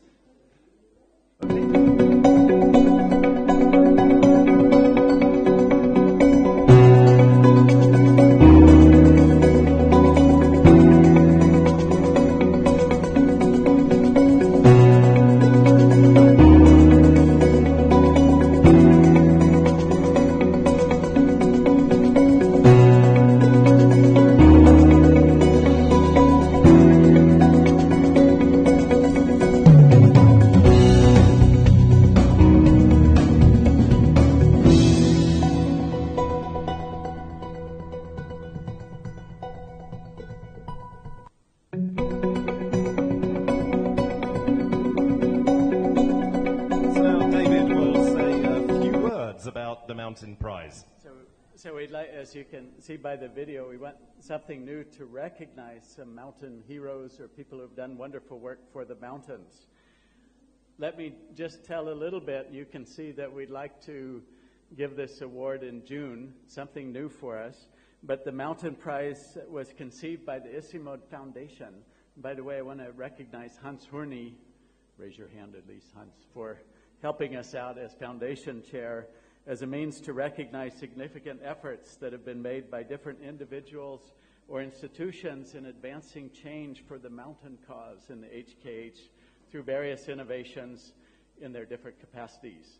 The Mountain Prize will be awarded to an individual, NGO, partner institution, or private sector entity in the HKH or beyond that has demonstrated outstanding efforts enabling sustainable and resilient mountain development and benefiting the environment as well as communities of the poor, youth, and women in the HKH. Now, to do this, we would like you all to nominate those individuals, institutions, or organizations that you know of who've been promoting transformative change in the HKH, and in particular, young people, females, that we'd like to recognize as well. Now, the nominations for this opens in March, and the award will be made in June 2018. So we'll be giving away the first ICIMOD Mountain Prize. So I think it's a good opportunity to recognize wonderful work people like you have been doing for the mountains. Thank you all.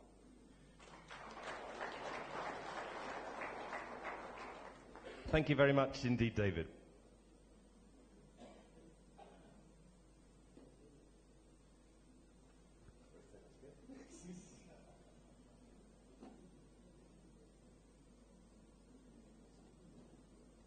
So I've just been asked to announce that youth participants can collect their certificates from Udayan. So now we're going to move on to the people that you've seen moving about in red and black jackets during this conference, who are the volunteers who've been really doing, well, I'll let Miriam talk about them. Miriam, would you like to talk about the volunteers? Well, you've seen them all running around, helping us out from probably the first moment that you got off the airplane, taking you to your hotels, picking you up early in the morning, as early as 6:45, guiding us around here, and then the things that you didn't even see, where we shot at them and said, hey, can you do this for me? Can you do that for me? Can you get that? Can you organize that? We know how hard they've worked, and not just these few days, but before that already, many, many of them. And I would also like to invite Eklavia Sharma on the stage with me to help me hand out certificates that we have for the volunteers. So I'm going to call out your names. Thank God I see a lot of red jackets here, so I hope all of you or most of you are here. And firstly, I would like to call Achata Shrestha. Achata, are you here? If so, can you... I'm afraid she's ICIMOD staff, right? So she's probably working hard on something else. Ujjala Rajbandari. Ujjala, are you here? Not here, okay. Mamta Shrestha. Mamta Shrestha. See, this is the trouble with ICIMOD staff. They're probably working hard on other things. Govinda Shrestha. Not here, okay. Serena Amatya. I'm sure the external volunteers will probably be Ayusha Dango. Ayusha? Yes. Our team leader.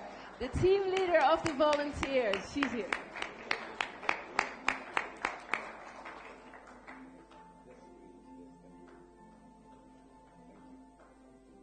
Okay, we have here Varun Tiwari. He's here. Come to the stage, please, Varun.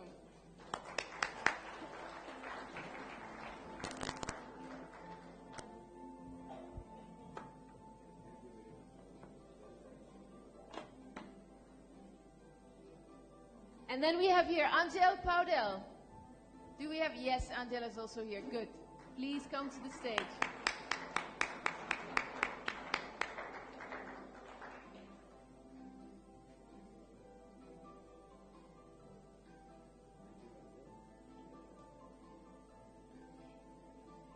Next, please come to the stage. Lunis Tuladar. Lunis, are you here? Yes.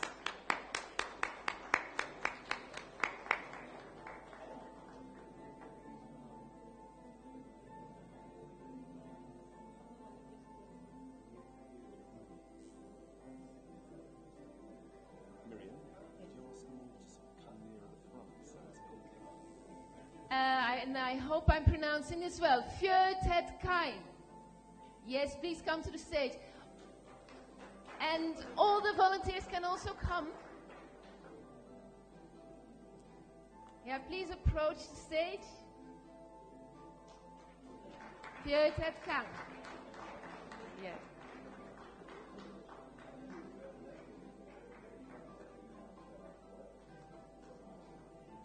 Next to come is Alisa Karki. Alisa Karki. I have here the certificate of Alisa Karki. Not here? Okay. She's coming here. Alisa, come.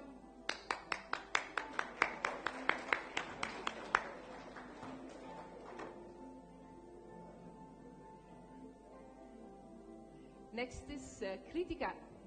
Kritika Unyal.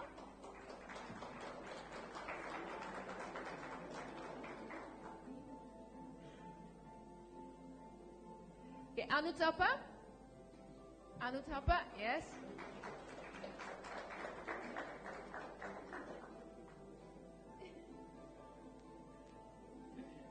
Biraj Pradhan. Biraj Pradhan.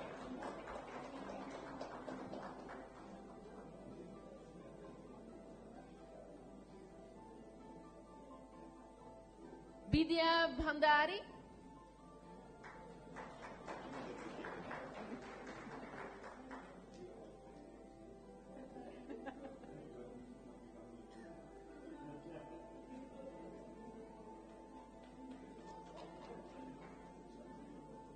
Hanish Maharjan.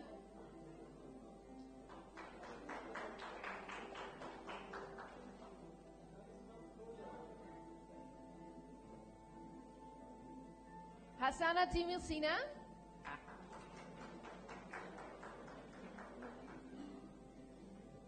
Kushal Lohani.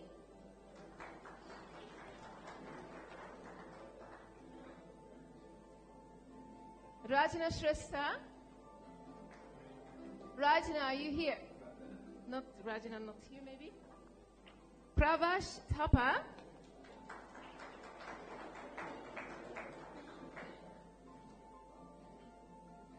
Roshana Thapa. Roshana has come running now. Come to the stage.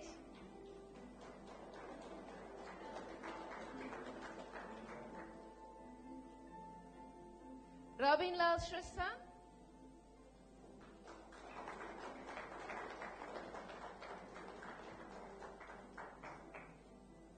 Shishir Patel.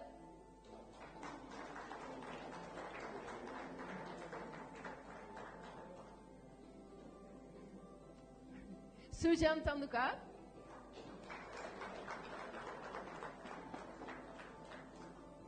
Sajna Thapa. Once more, a big, big hand for the volunteers and their hard work.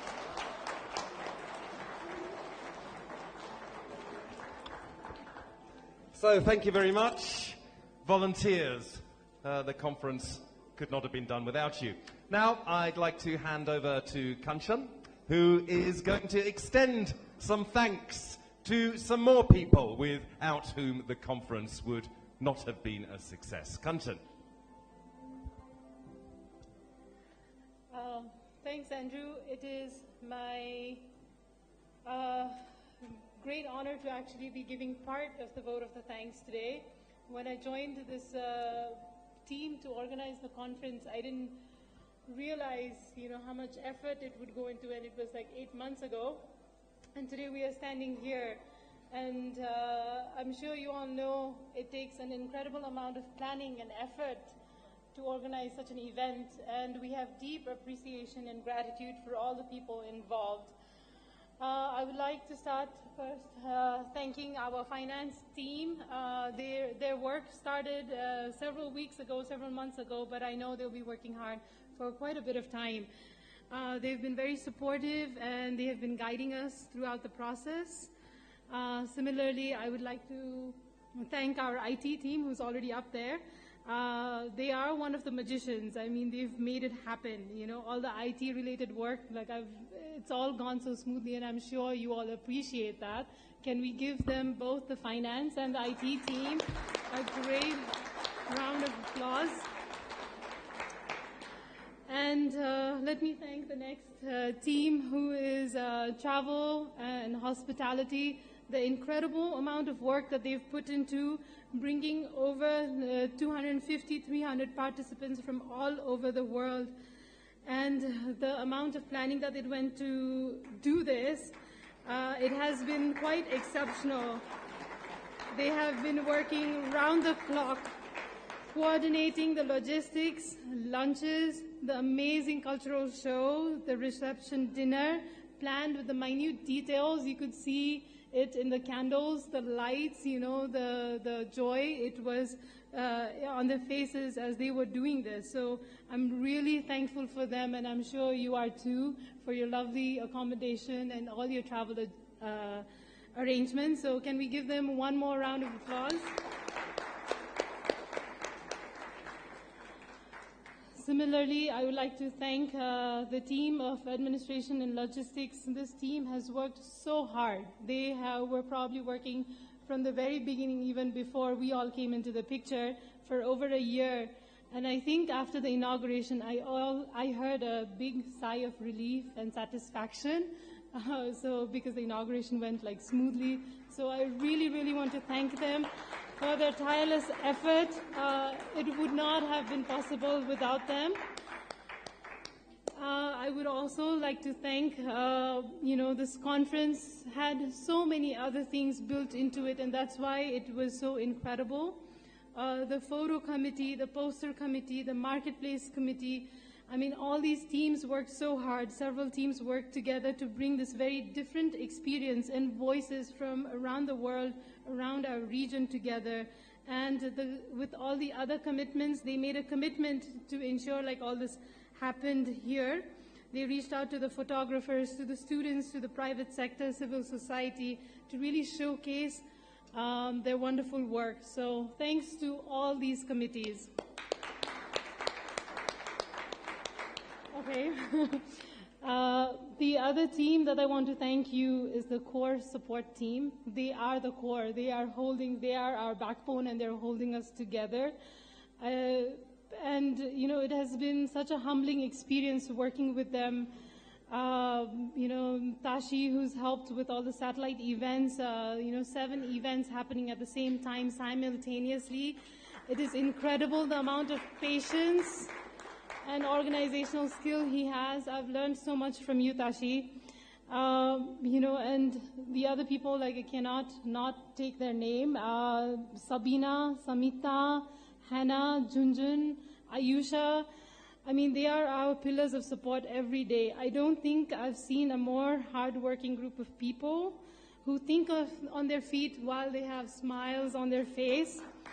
I've learned a lot from them, and I'm deeply humbled by their experience, by this shared experience and learning with them. I would also like to thank all the session hosts. They held the conference together. They were the building blocks of this conference, right? So they designed the sessions to make it interesting, to bring all these diverse panelists together. And, thank you, session hosts. Thank you so much. And I'm sure you saw like this really long list of people. Yes, it really took that many people to pull this off. So thank you, session hosts. I would also like to thank all the rapporteurs. Rapporteurs did not have an easy task. There were so many ideas flying around the room, and they had to capture all this together with the session host, and they were churning out these session summaries in record time. So these could feed into the daily summaries, daily briefs. So thank you, rapporteurs, and there were so many of them, and thank you so much. They worked so hard. So a big round of applause to all our rapporteurs.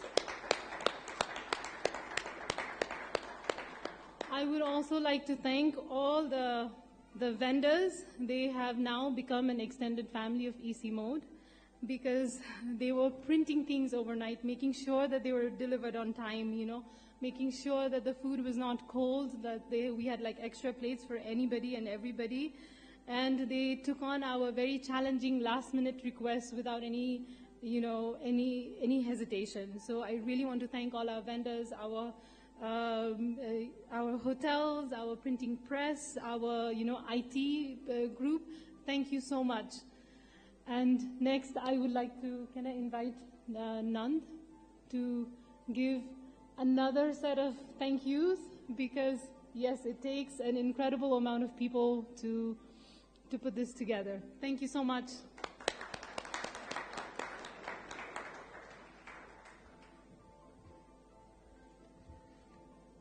Thank you, everyone, for being patient with us. These are some last moments of the conference. I know everyone wants to go home and many other things they want to do, but nevertheless, it would still be very good if you keep saying, if you keep clapping for those people who have worked really hard. And when we were announcing the core support team, they were not here, but I really want them to come onto the stage, and so that you all can clap for them. Jocelyn, please come over. And Sabina,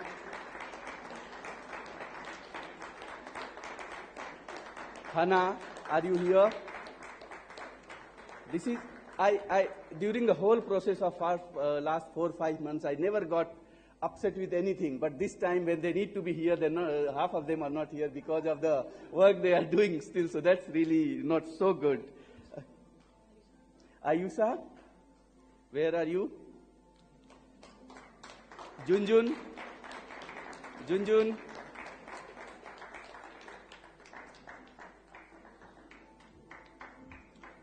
Lakshmi is here. Lakshmi is also not here. Okay, so this was the team which worked day and night all in last 3 weeks. Last 3 weeks, 24/7 almost. Physically and mentally, definitely 24/7. They were dreaming about this all night, that, okay, this is what's going to happen. Samita, where are you? Do you expect, if I forget something, you can just walk up to this, Don't have to. So, okay, Bhavna comes later. Utsav, you also, please.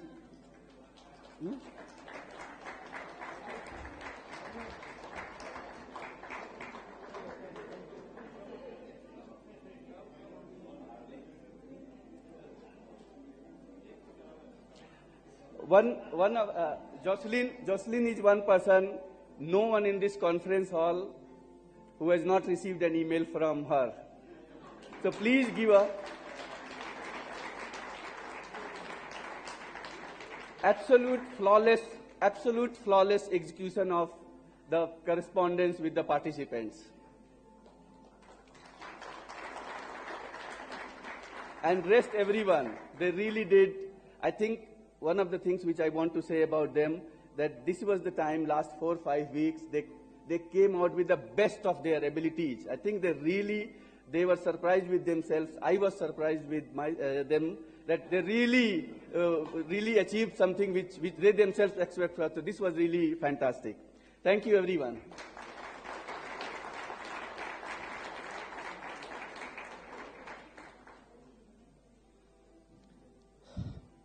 Okay, so I want to talk just 2 quick things before I get into, say, a little bit of more thanks, expressing my gratitude to everyone.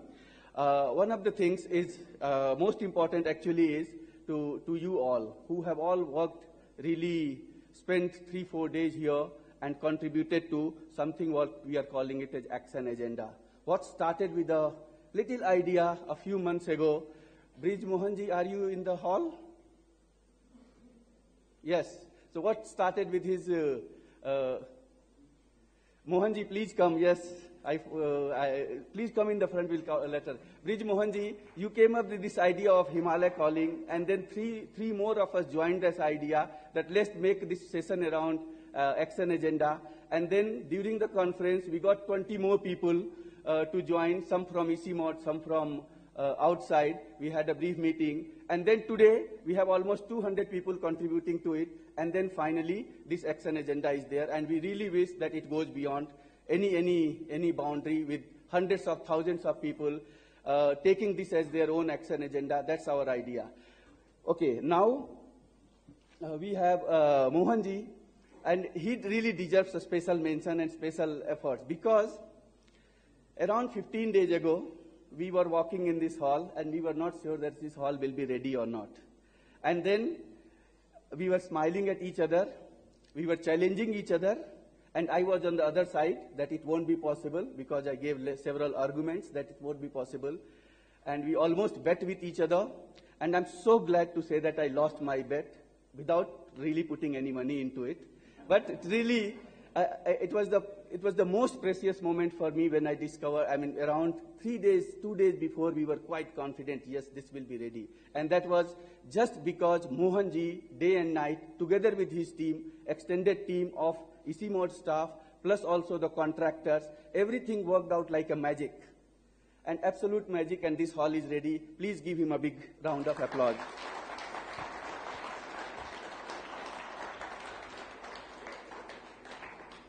Thank you, Mohanji.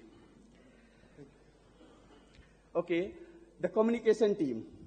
Kanchan mentioned a little bit about communication team, but it is very unfair if we just not give Laurie a good floor to talk about the communication team and experience. Please, Laurie, you say something about it. Thank you, Nand, and thank you to everybody here, but a special thank you to each and every member of the knowledge management and communication team who have been working to support this conference in myriad ways, and from the very beginning. Some of our colleagues have been up until 2:30 in the morning to bring out these daily briefs for you. And a special thank you to each and every one who has brought to bear their creativity and their talent to support this conference. So thank you for each and every member of the KMC team. Thank you.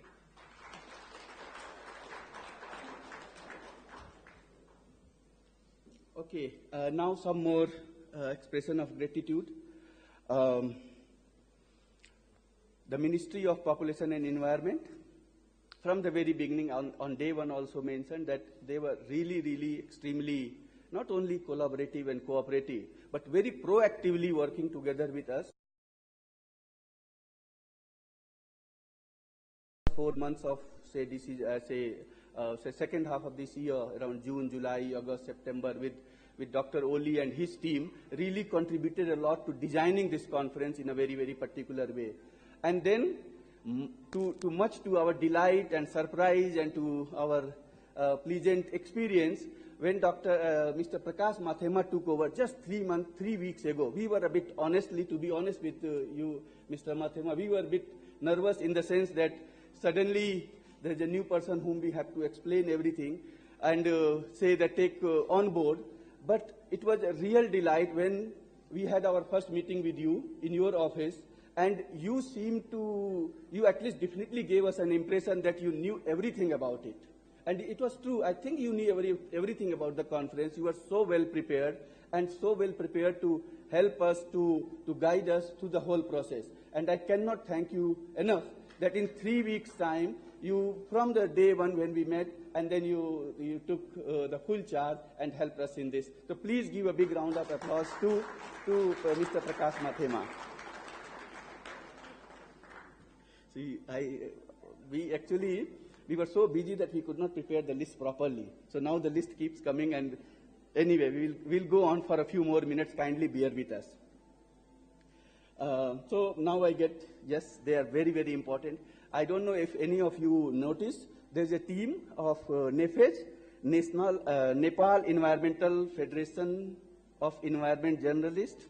Okay, I'm getting it somewhere. NEFEJ, they are the group, basically a federation of journalists in Nepal who work on environmental issues.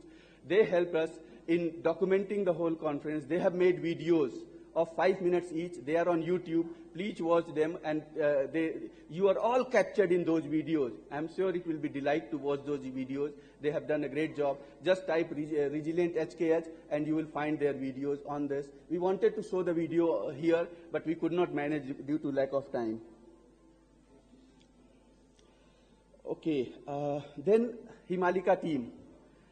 The Himalika team under which this particular conference was carried out is a separate team within the ICIMOD, but nevertheless, they contributed throughout the conference in terms of discussion, and also I think much credit goes to you that you, despite being in the lead of the whole program, you let us do the way we wanted to do the conference, and this is a great recognition. This is a great ability that despite having full power to decide on what should be done, you allowed us to do the way we wanted to, the team wanted to do the conference. So please, a big round of applause to the Himalika team and Himalika coordinator also.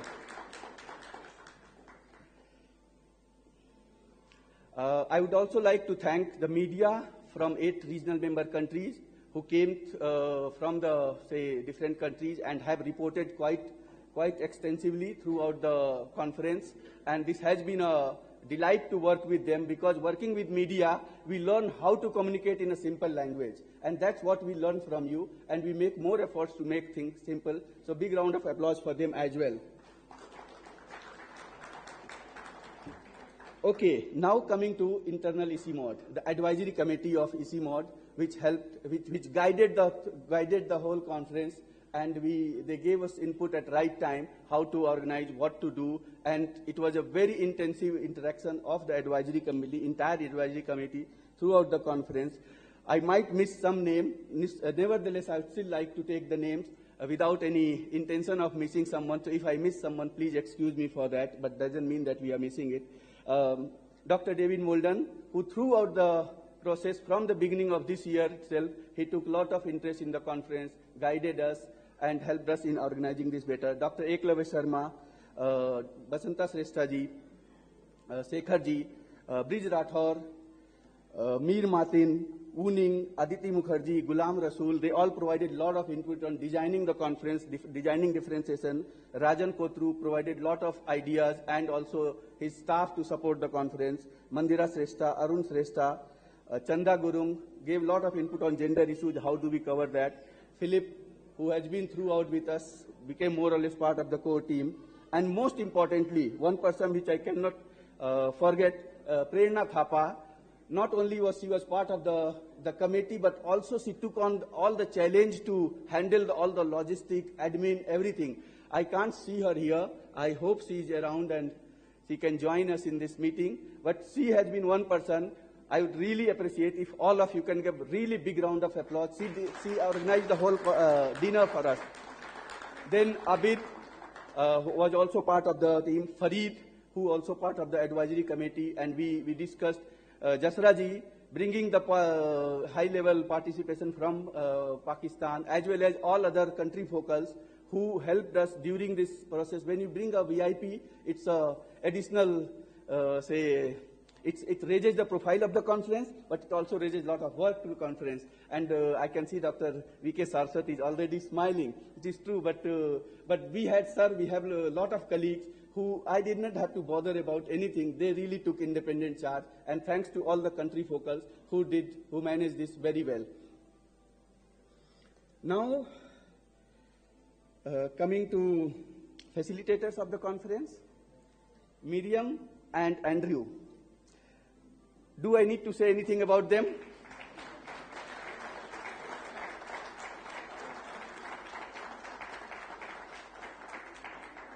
You see them, they make life of all other colleagues so easy. Everything is managed so well, communicated so well. And so thank you, Miriam, and thank you, Andrew, for once again taking the charge of facilitating the conference. I would also like to take the opportunity to thank two more facilitators who joined the parallel session absolutely at short notice, less than 8 hours of short notice. We told them that we would like you to facilitate those sessions. Anil Piryani and Ayushma Basnet. They really chipped in when we wanted them, so they both immediately handled this. And then one face which you saw at the beginning of this conference during inaugural, Naina Sakya. I again do not know whether she is inside the hall. Naina, are you here? No. So she not only she was like host of the inaugural session, but she is next to the room where we sit. I mean, the core team is sitting. So throughout the 3-4 months, she and the whole partnership unit, Achita and many others, Sadiksha, Santosh, they all were like our extended hands through the process. And they really helped whenever we were in trouble or we wanted them to handle something. They very, very gladly, even at midnight call, oh fine, don't worry, we will do it tomorrow. And they managed it. So big thanks to partnership unit and also the team of the partnership people.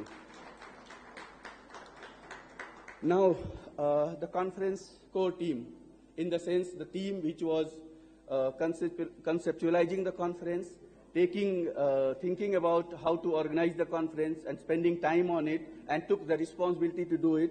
I would like to invite all of you, even if you all can come on the stage for a second, that will be a big thing. Please, Dr. Dhrupat Chaudhary, Arbinda Misra, Laurie,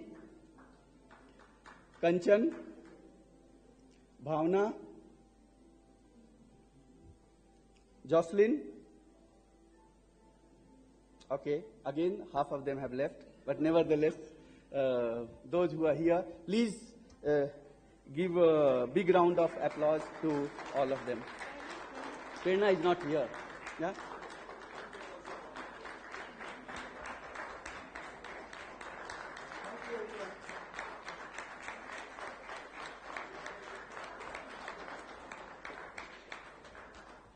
Okay, so with this, I think we are done with this particular session, and now we have a final closing remarks by Dr. David Molden and Mr. Prakash Mathema. If you could join us on the stage.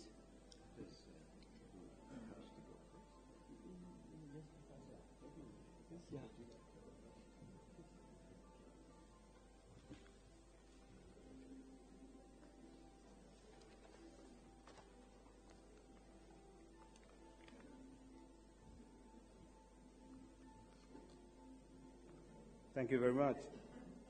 Director General of ICIMOD, David Molden, Excellencies, distinguished invitees and participants, members of the media, ladies and gentlemen. I'm happy to be here with you during the closing session of this conference. Actually, this conference was designed to link science to policy. That's what we've done over the last 4 days.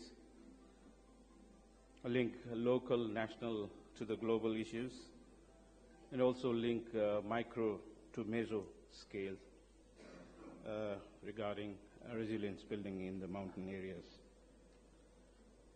Over the last 4 days, we've had very rich discussions. Many new and exciting ideas have come up, and how to put these ideas into action have also been discussed. Thank you all for your commitment and hard work. Well done to everybody. It's been a great honor for the Ministry of Population and Environment to co-organize this important conference in Nepal. Thank you, ICIMOD, for your collaboration, and I look forward to similar partnerships in the days to come as well.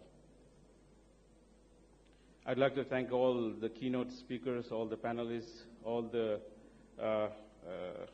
moderators, poster presenters, exhibitors, participants, volunteers, and all ICIMOD and Ministry of Population and Environment team who have worked so hard to make this conference a great success. A big thank you to the European Union. This conference would not have been possible without your generous support.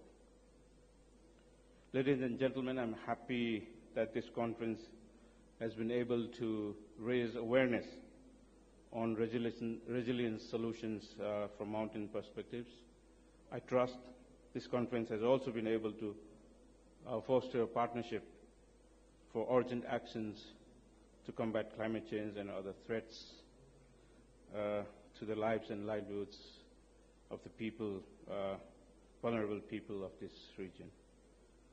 I'm also confident that we have been able to explore solutions for addressing mountain priority themes related to the SDGs, such as water, food, energy security, poverty reduction, disaster risk reduction, climate change, gender and social equity, sustainable ecosystems, to list a few. Ladies and gentlemen, now I'd like to stress some important points that were raised during the conference. One, unless we invest in both technical and social aspects, large-scale action on resilience building may not be possible. Two, we need to learn from the best practices in natural resource management.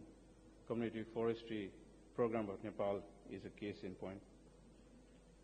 Livelihood diversity and investment in economic opportunities are key to building resilience of communities. Four, as more and more people live in cities, we need to focus on building resilient cities. The role of municipalities will be critical in this regard. Five, inadequate data should not stop us from taking action. Sometimes best estimates should be good enough for action.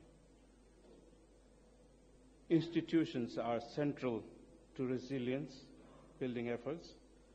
Focus, therefore, is needed on capacity building of these institutions. And these institutions are both local and national. Bringing our youth on board is key, as they are the future custodians of our environment. And I think I've reached number 8. Many of our challenges are transboundary. Many of our risks are borderless. So regional level resilience building requires regional cooperation. Discussion on resilience should not just be limited inside this conference hall.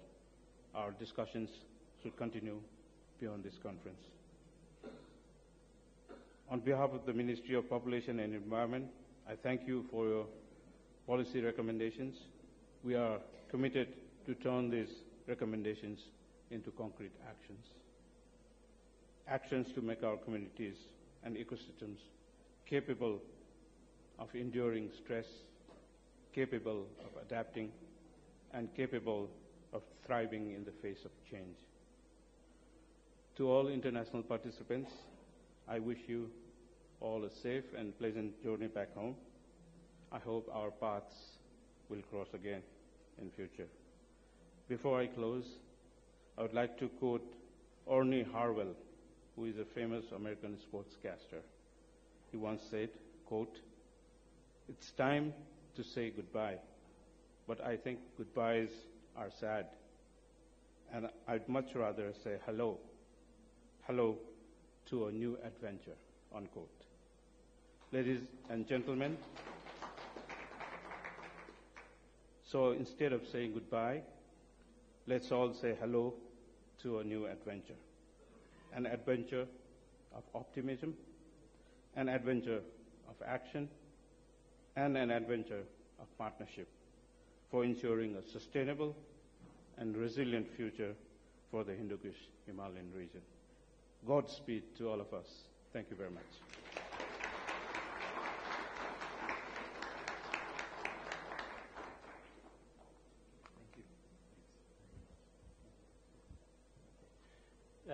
Big thanks to respected Prakash Matima, Secretary, Ministry of Population and Environment, and Ministry of Population and Environment for co-hosting this event. Let's give them a round of applause.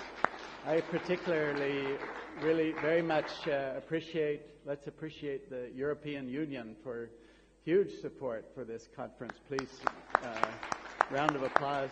By the way, a lot of the parking we should appreciate our neighbors. The Gene Bank has cooperated with us very much. And somebody please tell them that we appreciated that.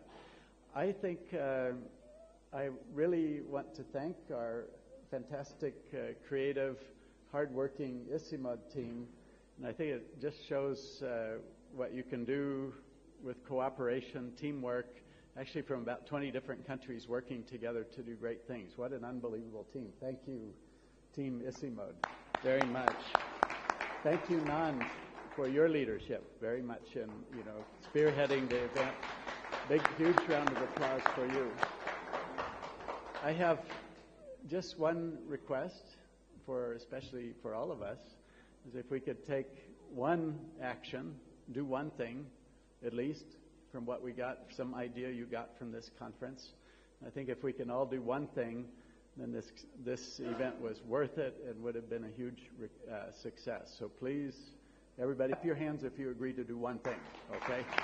One big thing. Great. So I think it's been a wonderful time, and I will be very, very short now and say that it's been a wonderful event and successfully accomplished over the time period, and I'd like to hereby close the conference. Thank you very much. Safe travel, good voting for our Nepali friends as well, but safe travels back home. Thank you all very, very much. I think there's a few announcements to be made, and then we can go. I've got just one announcement. The media brief is going to be here, take place here, right now. And thank you for your patience. I have one announcement. High tea is being served outside, so do help yourselves.